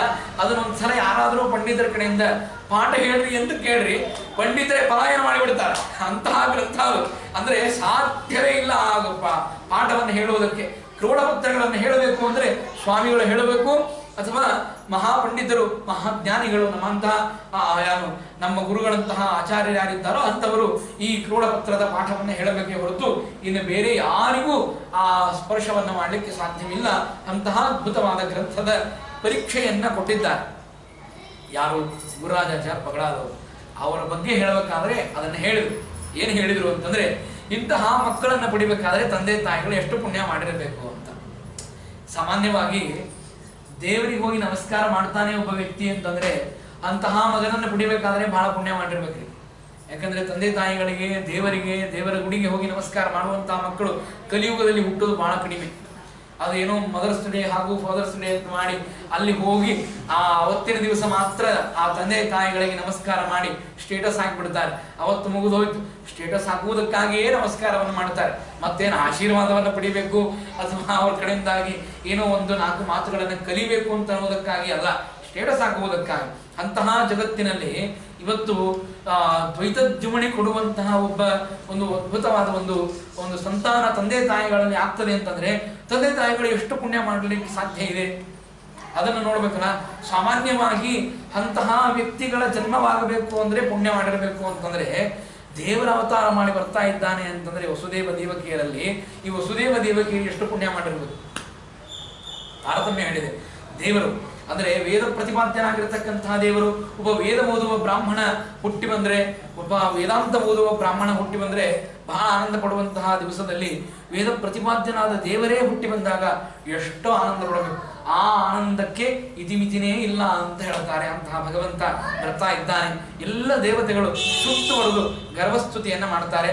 ಸತ್ಯವ್ರತಂ ಸತ್ಯ ಪರಂ ತ್ರಿಸತ್ಯಂ ಸತ್ಯಸ್ಯ ಯೋನಿಂ ನಿಹಿತಂಚ ಸತ್ಯೇ ಸತ್ಯಸ್ಯ ಸತ್ಯಮುತ ಸತ್ಯ ನೇತ್ರಂ ಸತ್ಯಾತ್ಮಕಂ ತ್ವಾಂ ಶರಣಂ ಪ್ರಪನ್ನಾ. ಗರ್ಭಸ್ತುತಿಯನ್ನು ಮಾಡಬೇಕಾದಾಗ ದೇವರನ್ನ ಸತ್ಯ ಅಂತ ಕರೀತಾರೆ. ಸತತಿಯ ಅಂತ ಈ ರೀತಿಯಾಗಿ ಪದಚ್ಛೇದವನ್ನು ಮಾಡಿದರೆ 3 ಭಾಗ ಆಗ್ತದೆ. ಸತ್ ಅಂತಂದ್ರೆ ಉತ್ತಮವಾಗಿರತಕ್ಕಂಥ ಆನಂದ ಅಂತ ಕರೀತಾರೆ. ತಿ ಅಂದ್ರೆ ಜ್ಞಾನ ಅಂತರ್ಥ. ಯ ಅಂದ್ರೆ ಜ್ಞಾನಾನಂದಾದಿಗಳನ್ನೇ ಸ್ವರೂಪವನ್ನಾಗಿ ಪಡೆದಂಥವನು ದೇವರು. ಗರ್ಭಸ್ತುತಿಯನ್ನು ಮಾಡ್ತಾ ಇದ್ದಾರೆ. ಆಶ್ಚರ್ಯ ಏನು ಅಂತಂದ್ರೆ ಗರ್ಭದಲ್ಲಿ ಯಾವ ವ್ಯಕ್ತಿ ಇರ್ತಾನಲ್ಲ ಅವನಿಗೆ ಗರ್ಭದಲ್ಲಿರುವಾಗ ಏನು ಕಷ್ಟ ಇದೆ ಅಂತ ಗೊತ್ತಿರ್ತದೆ. ಯಾಕೆಂದ್ರೆ ಗರ್ಭದಲ್ಲಿ ಗರ್ಭವಾಸದ ದುಃಖ ಅಂತೆ ಗರುಡ ಪುರಾಣವನ್ನು ಹೇಳಬೇಕಾದಾಗ ಗರ್ಭವಾಸದ ದುಃಖ ಅಂತೆ ಒಂದು ಪ್ರಕರಣ ಹೊರಡುತ್ತದೆ. ಆಗ ನೋಡಿದರೆ ನರ್ಕ ಇನ್ನೂ ಬೇಕು, ಗರ್ಭವಾಸದ ದುಃಖ ಬೇಡ ಅಂತಂತಾರೆ. ಅಂತಹ ಭಯಂಕರವಾದ ದುಃಖ ಗರ್ಭದಲ್ಲಿರುತ್ತದೆ. ಯಾವ ವ್ಯಕ್ತಿ ದುಃಖದಲ್ಲಿದ್ದಾನೆ ಅವನನ್ನು ಯಾರೂ ಸ್ತೋತ್ರ ಮಾಡೋದಿಲ್ಲ. ಅಕಸ್ಮಾತ್ ಆಗಿ ಬಹಳ ಬಡವನಿದ್ದಾನೆ, ಬಹಳ ಕಷ್ಟದಲ್ಲಿದ್ದಾನೆ ಅಂತವರನ್ನು ಬಂದು ನೀವು ಎಂತಹ ಶ್ರೀಮಂತರು, ನಿಮ್ಮಂತಹ ಶ್ರೀಮಂತರು ಸಿಗೋದು ಬಹಳ ಕಷ್ಟ, ನೀವೇ ಇಂದ್ರ ನೀವೇ ಚಂದ್ರ ಅಂತ ಯಾರಾದರೂ ಸ್ತೋತ್ರ ಮಾಡಿದರೆ ನನ್ನ ಯೋಗ್ಯತಾ ನನಗೆ ಗೊತ್ತದೆ, ನೀ ಏನು ಸ್ತೋತ್ರ ಮಾಡ್ತೀಯೋ ಮಾರಾಯ ಅಂತ ಹೇಳಿ ಅವನನ್ನು ಬೈದು ಕಳಿಸುವಂತಹ ಪರಿಸ್ಥಿತಿ ಇರ್ತದೆ. ಆದರೆ ಗರ್ಭದಲ್ಲಿ ದೇವರು ಬಂದಾಗ ಎಲ್ಲ ದೇವತೆಗಳು ಆ ದೇವರ ಸ್ತೋತ್ರವನ್ನು ಮಾಡ್ತಾ ಇದ್ದಾರೆ ಅಂದ್ರೆ ಇದಕ್ಕೆ ಅರ್ಥ ಏನು ಅಂದ್ರೆ ಅನ್ಯಥಾನುಪತ್ಯ ಸಿದ್ಧ ಆಗುವುದೇನು ಅಂದ್ರೆ ಗರ್ಭದಲ್ಲಿ ಮನುಷ್ಯರು ಹೇಗೆ ದುಃಖವನ್ನು ಪಡ್ತಾರೆ ಹಾಗೆ ದುಃಖ ಭಗವಂತನಿಗೆ ಇಲ್ಲ. ಗರ್ಭದಲ್ಲಿಯೂ ಭಗವಂತನಿಗೆ ಆನಂದವೇ ಇದೆ. ಆನಂದದಲ್ಲಿರುವಂತಹ ವ್ಯಕ್ತಿಗೆ ಸ್ತೋತ್ರವನ್ನು ಮಾಡಿದರೆ ಆ ಸ್ತೋತ್ರವನ್ನು ವ್ಯಕ್ತಿ ಸ್ವೀಕಾರ ಮಾಡ್ತಾನೆ. ದುಃಖದಲ್ಲಿರುವಾಗ ವ್ಯಕ್ತಿಗಳ ಸ್ತೋತ್ರವನ್ನು ಮಾಡಿದರೆ ಆ ದುಃಖದಲ್ಲಿರುವ ವ್ಯಕ್ತಿ ಆ ಸ್ತೋತ್ರವನ್ನು ಸ್ವೀಕಾರ ಮಾಡೋದಿಲ್ಲ. ಏನೋ ಬೆಣ್ಣೆ ಹತ್ತಿರಕ್ಕೆ ಬಂದಿದ್ದಾನೆ, ತನ್ನೊಂದೇನೋ ಕಾರ್ಯ ಆಗಬೇಕಾಗಿದೆ, ಹಾಗಾಗಿ ಆ ಕಾರ್ಯ ಮುಗಿಸ್ಕೊಂಡು ನಾನು ಬಳಸ್ಕೊಂಡು ಹೋಗಿಬಿಡ್ತಾರೆ ಇವರು ಅಂತಷ್ಟೇ ತಿಳ್ಕೋತಾನೆ ಹೊರತು ಸ್ತೋತ್ರವನ್ನ ಪಡುವುದು ಯಾವಾಗ ಇವನು ಆನಂದದಲ್ಲಿದ್ದಾಗ ಮಾತ್ರ ಆ ಸ್ತೋತ್ರವನ್ನು ಸ್ವೀಕಾರ ಮಾಡ್ತಾನೆ. ಅಂದ್ಮೇಲೆ ಗರ್ಭದಲ್ಲಿ ದೇವರಿದ್ದಾನೆ.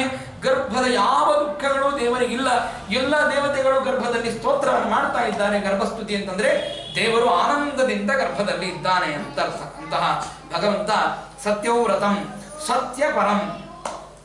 ಸತ್ಯವ್ರತ ಅಂತಂದ್ರೆ ಹೇಳ್ತಾರೆ ಏನು ನಾವು ಪಂಚಭೂತಗಳಂತ ಕೇಳ್ತೇವೆ, ಪಂಚಭೂತಗಳಿಂದಾಗಿ ವ್ಯತಿರಿಕ್ತನಾದವನು ವಿಲಕ್ಷಣನಾದವನು ಅಂತ ಕರೀತಾರೆ. ಅಂದ್ರೆ ಈ ಯಾವ ಭೂಮಿ ಆಕಾಶ ವಾಯು ತೇಜಸ್ಸಿನಿಂದಾಗಿ ನಿರ್ಮಾಣಭೂತವಾಗಿರತಕ್ಕಂತಹ ದೇಹ ಅಲ್ಲ ಅವನು ಪಂಚಭೂತಗಳಿಂದ ವಿಲಕ್ಷಣವಾಗಿರತಕ್ಕಂತಹ ಅಪ್ರಾಕೃತ ಸ್ವರೂಪನಾಗಿರತಕ್ಕಂತಹ ವ್ಯಕ್ತಿ. ನಾವೆಲ್ಲರೂ ಪ್ರಾಕೃತ ಭೂತರು, ನಮಗೆಲ್ಲ ಭೌತಿಕ ಶರೀರವಿದೆ. ಆದರೆ ಭಗವಂತನಿಗೆ ತಾದೃಶವಾಗಿರತಕ್ಕಂತಹ ಶರೀರವಿಲ್ಲ ಅಂತ ಹೇಳ್ತಾರೆ. ಸತ್ಯಸ್ಯ ಯೋನಿಂ ನಿಹಿತಂಚ ಸತ್ಯೇ. ಯಾವ ಸತ್ಯಭೂತವಾಗಿರತಕ್ಕಂತಹ ಜಗತ್ತಿದೆ, ಜಗತ್ತನ್ನ ಮಿಥ್ಯಾ ಅಂತ ಕರೀತಾರೆ. ಜಗತ್ತು ಮಿಥ್ಯಾ ಅಲ್ಲ, ಇದು ಸತ್ಯವಾಗಿರತಕ್ಕಂತಹ ಜಗತ್ತು. ಭಗವಂತ ಅದನ್ನು ಸೃಷ್ಟಿ ಮಾಡಿದ್ದಾನೆ. ಯಾವ ಸತ್ಯಭೂತವಾದ ಜಗತ್ತನ್ನು ಸೃಷ್ಟಿ ಮಾಡಿದ್ದಾನೋ ಅಂತಹ ಸತ್ಯಭೂತವಾದ ಜಗತ್ತಿಗೆ ತಾನೇ ನಿಯಾಮಕನಾಗಿದ್ದಾನೆ, ತಾನೇ ನಿವಾಸನಾಗಿದ್ದಾನೆ, ತಾನೇ ಆವಾಸನಾಗಿದ್ದಾನೆ ಭಗವಂತ. ಅಂತಹ ಭಗವಂತ ಆ ಸತ್ಯಭೂತವಾದ ಜಗತ್ತನ್ನ ಸೃಷ್ಟಿಯನ್ನು ಮಾಡ್ತಾನೆ, ಆ ಜಗತ್ತಿನ ಲಯವನ್ನು ಮಾಡ್ತಾನೆ, ಆ ಜಗತ್ತಿನ ಸ್ಥಿತಿ ಹಾಗೂ ಅಲ್ಲಿರ್ತಕ್ಕಂತಹ ಎಲ್ಲ ಜೀವರಾಶಿಗಳಿಗೆ ಜ್ಞಾನಾದಿಗಳನ್ನು ಭಗವಂತ ಕೊಡ್ತಾನೆ. ಸತ್ಯಾತ್ಮಕಂ ಆ ಜ್ಞಾನ ಆನಂದ ಅನೇಕ ಗುಣಗಳು, ಕಾರುಣ್ಯ ಹಾಗೂ ಔದಾರ್ಯ ವೀರ್ಯಗಳೇ ಮುಂತಾದ ಗುಣಗಳನ್ನೇ ದೇಹವನ್ನಾಗಿ ಪಡೆದಂತಹ ಸತ್ಯಾತ್ಮಕಂ ತ್ವಾಂ ಶರಣಂ ಪ್ರಪನ್ನಾಹ. ಸ್ವಾಮಿ ನಿನಗೆ ನಾವೆಲ್ಲರೂ ಕೂಡ ಶರಣಾಗಿದ್ದೇವೆ ಅಂತ ಹೇಳಿ ಎಲ್ಲ ದೇವತೆಗಳು ಗರ್ಭದಲ್ಲಿ ಬರಬೇಕಾದಂತಹ ದೇವರಿಗೆ ಸ್ತೋತ್ರವನ್ನು ಮಾಡ್ತಾ ಇದ್ದಾರೆ. ದೇವರಿಗೆ ಗರ್ಭವಾಸ ಇಲ್ಲ. ಯಾವ ತಂದೆ ತಾಯಿಗಳ ಸಂಬಂಧದಿಂದಾಗಿ ದೇವರು ಗರ್ಭದಲ್ಲಿ ಹುಟ್ಟುವವನಲ್ಲ. ಯಥಾ ನರಸಿಂಹಾಕೃತಿ ರಾವಿರಾಸೀತ್ ಅಂತ ಹೇಳಿ ನಮ್ಮ ಶ್ರೀಮದಾಚಾರ್ಯರು ತಾತ್ಪರ್ಯ ನಿರ್ಣಯದಲ್ಲಿ ಹೇಳಿದಂತೆ ನರಸಿಂಹದೇವರು ಯಾವ ರೀತಿಯಾಗಿ ಕಂಬ ಸೀಡಿ ಡಿಂಬಾಯ ದತ್ತವರ ಗಂಭೀರನಾದ ನೃಹರೆ, ಕಂಬನೇ ತಂದೆ ಕಂಬನೇ ತಾಯಿ ನರಸಿಂಹದೇವರು ಹೊರಗಡೆ ಬರಬೇಕಾದಾಗ ಆಗ ಕೈ ಕಂಬದಿಂದಾಗಿ ಭಗವಂತ ಹೊರಗಡೆ ಬಂದ ಹಾಗೆ ಆ ಕೃಷ್ಣ ಪರಮಾತ್ಮ ತಂದೆ ತಾಯಿಗಳ ಯಾವ ಸಂಬಂಧವೂ ಇಲ್ಲದೇನೆ ಭಗವಂತ ಹೊರಗಡೆ ಬರ್ತಾನೆ ಅಂತ ಅನ್ನುವುದಕ್ಕಾಗಿ ಗರ್ಭಸ್ತುತಿಯನ್ನು ಮಾಡ್ತಾ ಇದ್ದಾರೆ. ಮುಂದಿನ ಶ್ಲೋಕ ಅದ್ಭುತವಾಗಿರ್ತಕ್ಕಂಥದ್ದು. ಸಮಯ ಮುಗಿದಿದೆ ಅಂತ ಅನ್ನೋದಕ್ಕಾಗಿ ಪ್ರವಚನದ ಮುಕ್ತಾಯವನ್ನು ಮಾಡ್ತಾ ಇದ್ದೇನೆ. ಶ್ರೀಕೃಷ್ಣ ಅರ್ಪಣಮಸ್ತು. ನಾಹಂಕೃತ ಹರಿಕರ್ತ ತತ್ಪೂಜಾ ಕರ್ಮಚಾಕಿನಂ ತಥಾಪಿ ಮತ್ಕೃತಾ ಪೂಜಾ ತತ್ಪ್ರಸಾದೇನ ಮಾನ್ಯತಾ ತದ್ಭಕ್ತಿ ತತ್ಫಲಂ ಮಖ್ಯಂ ತತ್ಪ್ರಸಾದ ಪುನಃ ಕರ್ಮಣ್ಯಾಸೋಹಾದಿನು ವಿಷ್ಣು ಅನೇನ ಭಾವಿಯತ್ ಪುಣ್ಯಂ ವಾತ್ವತ್. ಒಂದು 5 ನಿಮಿಷ ಕೊಡ್ರಿ. ಮುಖ್ಯವಾಗಿ ಇವತ್ತು ಒಂದು 5 ನಿಮಿಷ, ಬಹಳ ಹೆಚ್ಚೊತ್ತಿಗೆ ಹೇಳೋದಿಲ್ಲ. ಅದೇ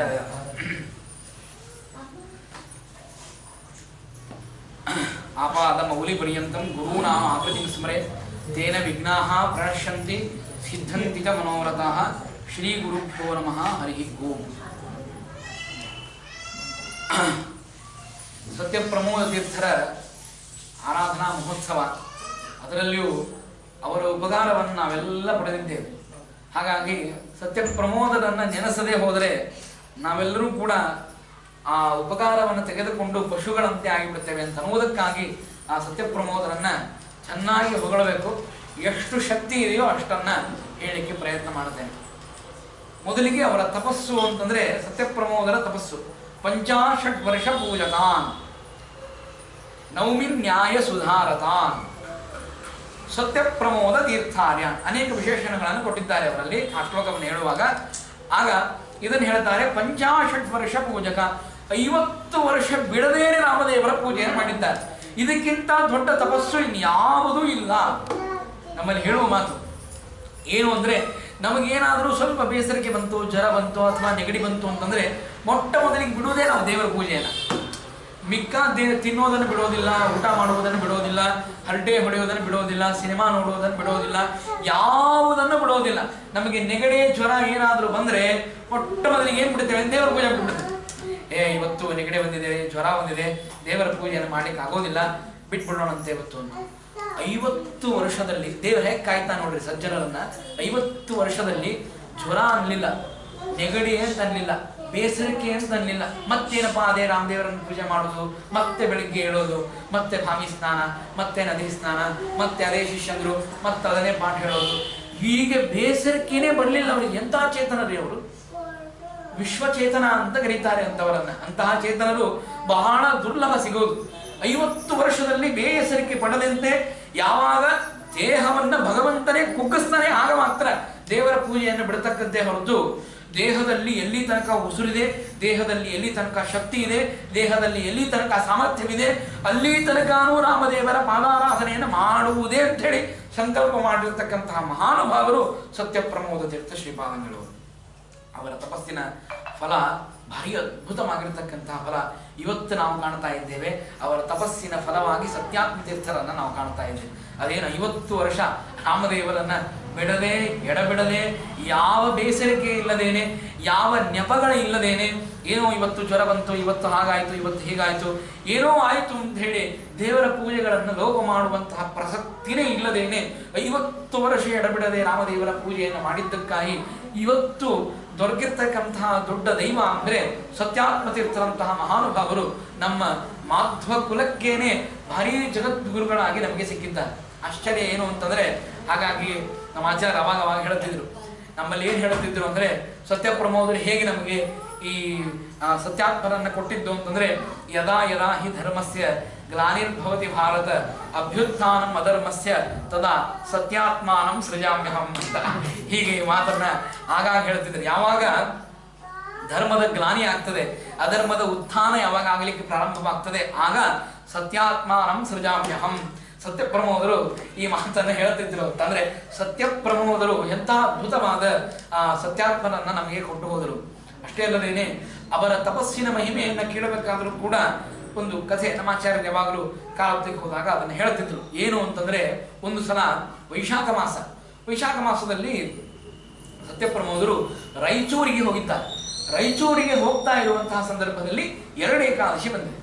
ವೈಶಾಖ ಮಾಸ ಅಂದರೆ ಮೇ ಮತ್ತು ಏಪ್ರಿಲ್ ತಿಂಗಳಲ್ಲಿ ಬರುವಂತಹದ್ದು. ಆ ವೈಶಾಖ ಮಾಸದಲ್ಲಿ ಭಾರೀ ಬಿಸಿಲು. ಅದು ರಾಯಚೂರಿನಲ್ಲಿ ಬಿಸಿಲು ಅಂದರೆ ನಿತ್ಯ ನೆತ್ತಿ ಮೇಲೆ ಹೊಡಿತಾ ಇರ್ತಾನೆ ಸೂರ್ಯ, ಅಷ್ಟು ಬಿಸಿಲು. ಅದರಲ್ಲಿ 2 ಏಕಾದಶಿ, ಉತ್ತರಾದಿ ಮಠಕ್ಕೆ 2 ಏಕಾದಶಿ ಬಂದಿದೆ. ಅವತ್ತು 2 ಏಕಾದಶಿ ಬಂದ್ರೆ ಏನ್ ಮಾಡಬೇಕು? ಹಿಂದಿನ ದಶಮಿ ಏನಿದೆಯಲ್ಲ, ತಿನ್ನುವಂತೆ ಇಲ್ಲ. ದಶಮಿ ರಾತ್ರಿ ಸಂಪೂರ್ಣ ನಿರಾಹಾರ ಮಾಡಬೇಕು. ದಶಮಿ ಮುಂಜಾನೆ ಮಾತ್ರ ಊಟ, ರಾತ್ರಿ ಸಂಪೂರ್ಣ ನಿರಾಹಾರ. ಮರುದಿವಸ 2 ಏಕಾದಶಿ ಅಂದ್ರೆ ಒಟ್ಟಾರೆ 3 ಉಪವಾಸ ಮಾಡಿದಂತೆ ಆಯ್ತು. ದ್ವಾದಶಿ ಬೇಗನೆ ಪಾಲನೆ ಇತ್ತು. ದ್ವಾದಶಿ ಬೇಗನೆ ಎದ್ದು ಪಾಲನೆಯನ್ನು ಮಾಡಬೇಕು.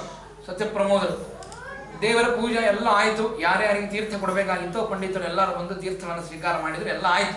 ಆದ ಮೇಲೆ ಒಂದು ಕಡೆಗೆ ಕೂತಿದ್ದಾರೆ. ಊಟಕ್ಕೆ ಶಿಷ್ಯ ಬಂದು ಚಿಕ್ಕ ನೈವೇದ್ಯ ತಂದಿದ್ದಾನೆ, ಅದನ್ನು ಬಡಿಸ್ತಾ ಇದ್ರು. ಊಟಕ್ಕೆ ಕೂಡಬೇಕು. ಪಂಚಾಹುತಿಗಳನ್ನು ಅಷ್ಟೇ ತಗೊಂಡಿದ್ದಾರೆ. ಆಶ್ಚರ್ಯ ಏನು ಅಂದ್ರೆ, ಪಂಚಾಹುತಿಗಳನ್ನು ಮಾತ್ರ ತೆಗೆದುಕೊಂಡಿದ್ದಾರೆ. ಊಟಕ್ಕೆ ಕೂತಿದ್ದಾರೆ ಗುರುಗಳು. ಶೆಕೆ ಆಗ್ತದೆ ಅಂತ ಹೇಳಿ ಫ್ಯಾನ್ ಹಚ್ಚಿದ್ದಾರೆ. ಹೋಗಿ ಫ್ಯಾನ್ ಹಚ್ಚಿದರೆ ಏನ್ ಕರ್ಮಧರ್ಮ ಸೇವೆ ನೋಡ್ರಿ. ದೇವರು ಆ ಸಜ್ಜನರನ್ನು ಹೇಗೆ ಪರೀಕ್ಷೆ ಮಾಡ್ತಾನೆ ಅಂತ ನೋಡು. ಈ ಪಾಂಡವರನ್ನು ಹೇಗೆ ಪರೀಕ್ಷೆ ಮಾಡಿದ ದೇವರು, ಹಾಗೆ ಸಜ್ಜನರನ್ನ ಕೆಲವು ಸಲ ಈ ಧರ್ಮನಿಷ್ಠರಾಗಿದ್ದಾರೋ ಇಲ್ಲವೋ ಇವರು. ನಿಷ್ಠುರರು ಧರ್ಮದಲ್ಲಿ ಆಗಬೇಕೇ ಹೊರತು ಬಳಗಂದರಲ್ಲಿ ನಿಷ್ಠುರರಾಗಬಾರದು ಅಂತ. ಧರ್ಮದಲ್ಲಿ ನಿಷ್ಠುರರಾದವರು ಸತ್ಯಪ್ರಮೋದರು. ಫ್ಯಾನ್ ಹಚ್ಚಿದರೆ ಒಂದು ಪೇಪರ್ ಹಾರ್ತಾ ಬಂದು ಸತ್ಯಪ್ರಮೋದರ ಎಲೆಯಲ್ಲಿ ಬಿತ್ತು. 2 ಏಕಾದಶಿ ಆಗಿದೆ, ದಶಮಿ ಉಪವಾಸವಾಗಿದೆ. ಅದು ವೈಶಾಖ ಮಾಸ, ಭಾರೀ ಉಪವಾಸ, ಬಿಸಿಲಿದೆ. ಪಂಚಾಹುತಿಗಳನ್ನು ಮಾತ್ರ ತೆಗೆದುಕೊಂಡಿದ್ದಾರೆ. ಎಲೆಯಲ್ಲಿ ಬಂದು ಪೇಪರ್ ಬಿತ್ತು. ತಕ್ಷಣ ಅಪೋಷಣ ತಗೊಂಡು ಎದ್ದೇ ಬಿಟ್ರು. ನಾವೇನ್ ಮಾಡ್ತಿದ್ವಿ? ಬೇರೆ ಎಲೆ ಹಾಕು ಅಂತ ಅಂತಿದ್ವಿ ನಾವು. ಏನು ಆಶ್ಚರ್ಯ ಅಂದ್ರೆ, ತಪಸ್ಸು ಅಂದ್ರೆ ಹಾಗಿರ್ತದೆ. ಅಂದ್ರೆ ಅವರು ಧರ್ಮನಿಷ್ಠುರರಾಗಬೇಕು ಅಂತ ತಾವು ಸಂಕಲ್ಪವನ್ನು ಮಾಡಿದರೆ ಧರ್ಮನಿಷ್ಠರು ಆಗೇ ಆಗ್ತಾರೆ. ಎದ್ದೇ ಬಿಟ್ಟರು ಪಂಚಾವತಿಗಳನ್ನು ತೆಗೆದುಕೊಂಡು. ಮತ್ತೆ ಊಟ ಯಾವಾಗ? ಮತ್ತೆ ಮರುದಿವಸನೇ ಊಟ ಅವ್ರದು. ಅಂದ್ರೆ ಒಟ್ಟಾರೆ ವೈಶಾಖ ಮಾಸದಲ್ಲಿ 4 ಉಪವಾಸವನ್ನು ಮಾಡಿದರು ಗುರುಗಳು. ಏನು ಆಶ್ಚರ್ಯ! ನಮ್ಮಲ್ಲಿ ಒಂದು ಏಕಾದಶಿ ಉಪವಾಸವನ್ನು ಮಾಡಬೇಕು ಅಂದ್ರೆ ಕಳಗೆ ಮೇಲೆ ನೋಡಿಬಿಡ್ತೇವೆ ನಾವು. ಗುರುಗಳು ವೈಶಾಖ ಮಾಸದಲ್ಲಿ 4 ಉಪವಾಸವನ್ನು ಮಾಡ್ತಾರೆ. ಅನೇಕಗಳಿವೆ. ನಾವು ಅಭಿನವ ಸತ್ಯ ಧ್ಯಾನರು ಅಂತ ಸತ್ಯಪ್ರಮೋದರನ್ನ ಕರಿತೇವೆ. ಆಮೇಲೆಲ್ಲ ಅನವರ್ಥಕ ನಾಮ, ಗುರುಗಳಿಗೆ ಏನೇನು ಹೆಸರಿಟ್ಟರು ಅದೆಲ್ಲವೂ ಅನವರ್ಥಕ ನಾಮ ಅಂತ ಕರಿತೇವೆ. ಯಾಕೆ ಅಂತಂದ್ರೆ, ಹಿಂದೆ ಅನಂತ ಕೃಷ್ಣ ಶಾಸ್ತ್ರಿಗಳು ಅಂತ ಇದ್ರು ಸತ್ಯ ಧ್ಯಾನದ ಕಾಲದಲ್ಲಿ.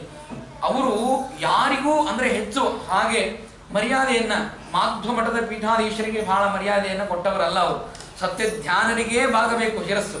ಒಂದ್ಸಲ ನಮ್ಮ ಮಧ್ವಾಚಾರ್ಯರ ಮಧ್ವನವಮಿಯನ್ನು ಮಾಡ್ತಾ ಇದ್ದೇವೆ ಬರ್ರಿ ಅಂತ ಹೇಳಿ ಅವರಿಗೆ ಅನಂತಕೃಷ್ಣ ಶಾಸ್ತ್ರಿಗಳಿಗೆ ಕರೆದರೆ, ಅನಂತಕೃಷ್ಣ ಶಾಸ್ತ್ರಿಗಳು ಬಂದು ಮಧ್ವಾಚಾರ್ಯರನ್ನು ನಾನು ನೋಡಿಲ್ಲ, ಭೂಲೋಕದಲ್ಲಿ ಅಭಿನವ ಮಧ್ವಾಚಾರ್ಯರು ಅಂದ್ರೆ ಸತ್ಯ ಧ್ಯಾನ ತೀರ್ಥ ಶ್ರೀಪಾದಂಗಳವರು, ಅವರ ಬಗ್ಗೆ ನಾನು ಹೇಳ್ತೇನೆ ಅಂತ ಹೇಳಿ ಅನಂತಕೃಷ್ಣ ಶಾಸ್ತ್ರಿಗಳು ಸತ್ಯ ಧ್ಯಾನದ ತೀರ್ಥರು ಇರುವಾಗ ಅವರ ಮೇಲೆ ಅಪಾರವಾದ ಭಕ್ತಿ ಗೌರವಗಳನ್ನು ಮಾಡಿ ಅವರು ಹೋದ ಮೇಲೆ, ಯಾಕೆಂದ್ರೆ ಅವರಿದ್ದಾಗ ಏನಾದರೂ ಸುಧೆಗೆ ಖಂಡನೆಯನ್ನು ಬರೆದು ಬಿಟ್ರೆ ಮುಗುದೇ ಹೋಯ್ತು. ಜ್ವಲನ ಪ್ರಕಾಶನಾಗಿರ್ತಕ್ಕಂತಹ ಸೂರ್ಯ ಜ್ಞಾನ ಕಿರಣಗಳನ್ನು ಬಿಡ್ತಾ ಇರಬೇಕಾದಾಗ ಸಣ್ಣದಾದ ಕತ್ತಲೆಗೆ ಅವಕಾಶವೇ ಇಲ್ಲ. ಹಾಗಾಗಿ ಈ ರೀತಿಯಾಗಿ ಅನಂತಕೃಷ್ಣ ಶಾಸ್ತ್ರಿಗಳು ಏನೂ ಮಾಡಲಿಲ್ಲ. ಸತ್ಯ ಧ್ಯಾನಗಳು ಹೋದ ಮೇಲೆ, ಹಾಗಾದರೆ ಇನ್ನು ಮೇಲೆ ಉತ್ತರಾದಿ ಮಠದ ಪರಂಪರೆಯಲ್ಲಿ ಇಂಥ ಯತಿಗಳೇ ಬರಲಿಕ್ಕೆ ಸಾಧ್ಯ ಇಲ್ಲ. ಇಷ್ಟು ಜ್ಞಾನ ಯಾರಿಗೂ ಇರಲಿಕ್ಕೆ ಸಾಧ್ಯ ಇಲ್ಲ. ಇಷ್ಟು ಖಂಡನ, ಇಷ್ಟು ಮಂಡನ ಏನ್ರಿ? ಆ ಸತ್ಯ ಧ್ಯಾನದ ಶ್ಲೋಕವನ್ನು ಹೇಳುವಾಗಲೇ ಹೇಳ್ತಾರೆ, ಆರೂಢ ಸಹಸಾ ಯತೀಂದ್ರ ಪದವೀಂ ಗತ್ವಾಚ ವಾರಾಣಸೀಂ ತತ್ರತ್ಯಾನ್ ಕುಮತ ಪ್ರಚಾರ ನಿರತಾನ್ ಅದ್ವೈತ ದಿಗ್ಧಂತಿನಃ ಪ್ರೌಢಾರ್ಥೈಃ ವಚನೈಃ ಸುಯುಕ್ತಿ ಕಥಿತೈಃ ಸಂಭೀಷಯನ್ಮೋದಯನ್ ಸತ್ಯ ಧ್ಯಾನ ಸುಕೇಸರಿ ವಿಜಯತೆ ಪರಾಶ್ರಿತ ಶ್ರೀಪದೇ ಅಂತ. ಸತ್ಯಧ್ಯಾನರು ಆಶ್ರಮವನ್ನು ಪೀಠಾರೋಹಣ ಮಾಡಿದ ಮರು ದಿವಸವೇ ಕಾಶಿಗೆ ಹೋಗ್ತಾರೆ ವಾದವನ್ನು ಮಾಡಬೇಕು ಅಂತ. ಯತಿಗಳ ಅದ್ಭುತವಾದ ಧರ್ಮನಿಷ್ಠೆಯನ್ನ ಪರಿಪಾಲನೆ ಮಾಡುವುದಕ್ಕಾಗಿ ಅಲ್ಲಿ ಹೋಗಿ ಪ್ರೌಢಾರ್ಥೈಹಿ ವಚನೈಹಿ ಅದ್ಭುತವಾದ ವೇದಾಂತದ ವಾಕ್ಯಗಳಿಂದಾಗಿ ತಮ್ಮ ಪರಿಷ್ಕಾರಗಳಿಂದಾಗಿ ಕಾಶಿಯಲ್ಲಿ ಇರುವಂತಹ ಎಷ್ಟೆಷ್ಟು ಜನ ಆ ಮಿಥ್ಯಾವಾದಿಗಳು ಅವರನ್ನೆಲ್ಲರನ್ನ ಸುಯುಕ್ತಿ ಕಥಿತೈಹಿ ಸಂಭೀಷಯನ್ಮೋದಯ ತಮ್ಮ ಅದ್ಭುತವಾದ ಯುಕ್ತಿಗಳಿಂದಾಗಿ ಸಿಂಹಗರ್ಜನೆಯನ್ನು ಮಾಡಿ ಅವರನ್ನೆಲ್ಲರನ್ನು ಸೋಲಿಸಿದಂತಹ ಮಹಾನುಭಾವರು ಸತ್ಯ ಧ್ಯಾನರು. ಅಂಥವ್ರು ಇರಬೇಕಾದ್ರೆ ಅಂತಕೃಷ್ಣ ಶಾಸ್ತ್ರಿಗಳು ಯಾವ ಗ್ರಂಥಕ್ಕೂ ಕೈ ಹಾಕಲಿಲ್ಲ. ಸತ್ಯ ಧ್ಯಾನರು ಅಂತ ಹೇಳಿ ಅವರನ್ನು ಬಿಟ್ಬಿಟ್ರು. ಆಮೇಲೆ ಯಾರೂ ಉತ್ತರಾದಿ ಮಠದಲ್ಲಿ ಈ ರೀತಿಯಾಗಿ ಬರೋದಿಲ್ಲ ಅಂತ ಗೊತ್ತಾದ ಇವರು ತಿಳ್ಕೊಂಡಿದ್ರು, ಆ ಭ್ರಮದಲ್ಲಿ ಇದ್ರು. ಆಮೇಲೆ ಸುಧೆಗೆ ಖಂಡನೆಯನ್ನು ಬರೀತಾರೆ ಅಂತಕೃಷ್ಣ ಶಾಸ್ತ್ರಿಗಳೇ. ಇದು 2 ತಲೆಮಾರಾದ ಮೇಲೆ ಗೊತ್ತಾಗ್ತದೆ. ಸತ್ಯ ಪ್ರಮೋದರಿಗೆ ಈ ವಿಷಯ ಗೊತ್ತಾಯಿತು. ಏನಂದ್ರೆ ಕಾಳಿದಾಸ ಒಂದು ರಘುವಂಶದಲ್ಲಿ ಒಂದು ಮಾತನ್ನು ಹೇಳ್ತಾನೆ. ಏನ್ ಹೇಳ್ತಾನೆ ಅಂತಂದ್ರೆ, ಸೂರ್ಯ ಅಸ್ತಂಗತನಾಗುವ ಪ್ರಥಮದಲ್ಲಿ ತನ್ನ ಒಂದು ಅಂಶವನ್ನ ಆ ಅಗ್ನಿಯಲ್ಲಿ ಇಟ್ಟು ತಾನು ಅಸ್ತಂಗತನಾಗ್ತಾನೆ. ಆಮೇಲೆ ಅಗ್ನಿ ತನ್ನ ಪ್ರಖರವಾದ ಪ್ರಕಾಶದಿಂದಾಗಿ ಜಗತ್ತನ್ನು ಬೆಳಗುತ್ತಾನೆ. ಹಾಗೆ ಸತ್ಯಧ್ಯಾನರು ತಾವು ಅಸ್ತಂಗತರಾಗುವ ಪೂರ್ವದಲ್ಲಿ ಸತ್ಯ ಪ್ರಮೋದರಲ್ಲಿ ಒಂದು ಅಂಶವನ್ನಿಟ್ಟು ತಾವು ಅಸ್ತಂಗತರಾಗಿದ್ದರು. ಎಂತಹ ಪಾಂಡಿತ್ಯ, ಅವರ ಅದ್ಭುತವಾದ ಪರಿಷ್ಕಾರಗಳು. ಇವತ್ತೇ ಅದನ್ನ ಹೇಳ್ತಾ ಇದ್ರು. ಸತ್ಯ ಪ್ರಮೋದರ ಪರಿಷ್ಕಾರಗಳು ಯತಿಗಳು ಹೇಳ್ತಾ ಇದ್ದಾರೆ. ರಾಘವೇಂದ್ರ ಸ್ವಾಮಿಗಳ ಬಿಡಿ ಸನ್ಯಾಸಿಗಳಾಗಿರತಕ್ಕಂತಹ ಆ ಯತಿಗಳು ಅವರು ಹೇಳಿದ್ರು, ಎಂತಹ ಅದ್ಭುತವಾದ ಪರಿಷ್ಕಾರಗಳನ್ನು ಸತ್ಯಪ್ರಮೋದರು ಮಾಡುತ್ತಿದ್ರು ಅಂತ. ಅಂತಹ ಪರಿಷ್ಕಾರಗಳನ್ನು ಮಾಡಿ ಸತ್ಯಪ್ರಮೋದರು ಎಂತಹ ಅದ್ಭುತವಾದ ಸುಧೆಗೆ ಖಂಡನೆ ಬರೆದ್ರೆ ಅನಂತಕೃಷ್ಣ ಶಾಸ್ತ್ರಿಗಳು, ಇವರು ಸುಧೆಗೆ ಮಂಡನೆಯನ್ನು ಬರೀತಾರೆ.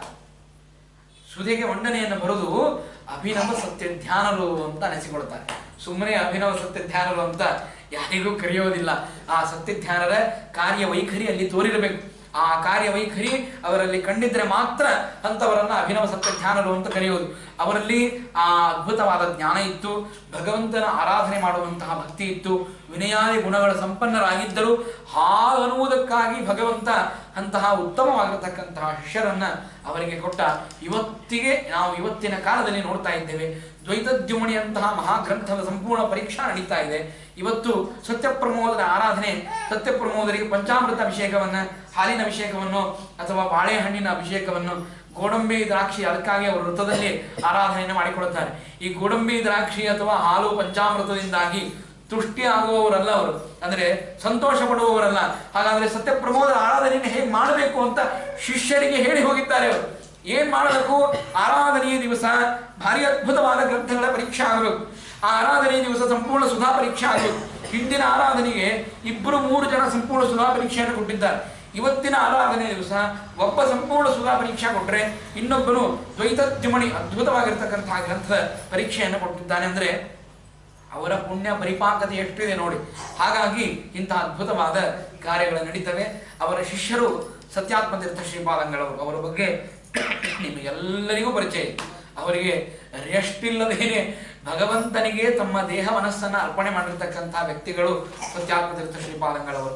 ಅವರ ಮಂತ್ರಾಕ್ಷತೆ ಪ್ರಭಾವ ನಿಮಗೆಲ್ಲ ಗೊತ್ತಿದೆ. ಅವರ ಪಾಠದ ವೈಖರಿ ಗೊತ್ತಿದೆ. ಅವರು ಯಾವ ರೀತಿಯಾಗಿ ವಿನಯಾದಿ ಗುಣಗಳಿಂದ ಸಂಪನ್ನರಾಗಿದ್ದಾರೆ. ಅಂತಹ ಶಿಷ್ಯರನ್ನು ಪಡೆದಂತಹ ಸತ್ಯ ಪ್ರಮೋದ ತೀರ್ಥರು, ಅಂತಹ ಆ ಸತ್ಯಾತ್ಮತೀರ್ಥರನ್ನೇ ಗುರುಗಳನ್ನಾಗಿ ಪಡೆದಂತಹ ನಾವು, ಆ ಗುರುಗಳಲ್ಲಿ ಸತ್ಯಾತ್ಮತೀರ್ಥರಲ್ಲಿ ಎಲ್ಲ ಗುರುಗಳ ಸನ್ನಿಧಾನ ಇದೆ.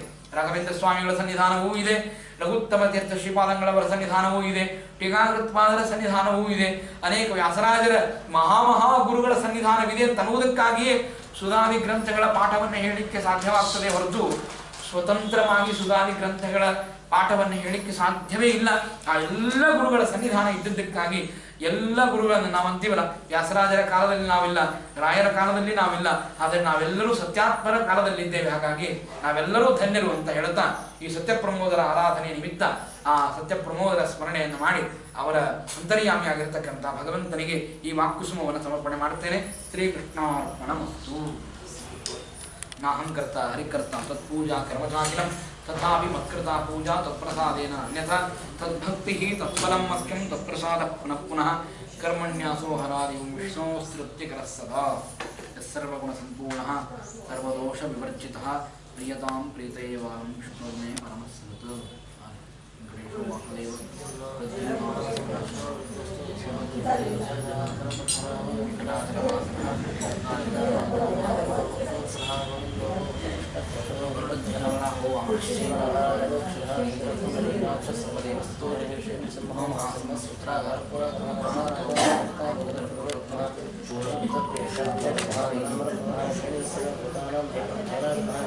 ಶ್ರೀರಾಮ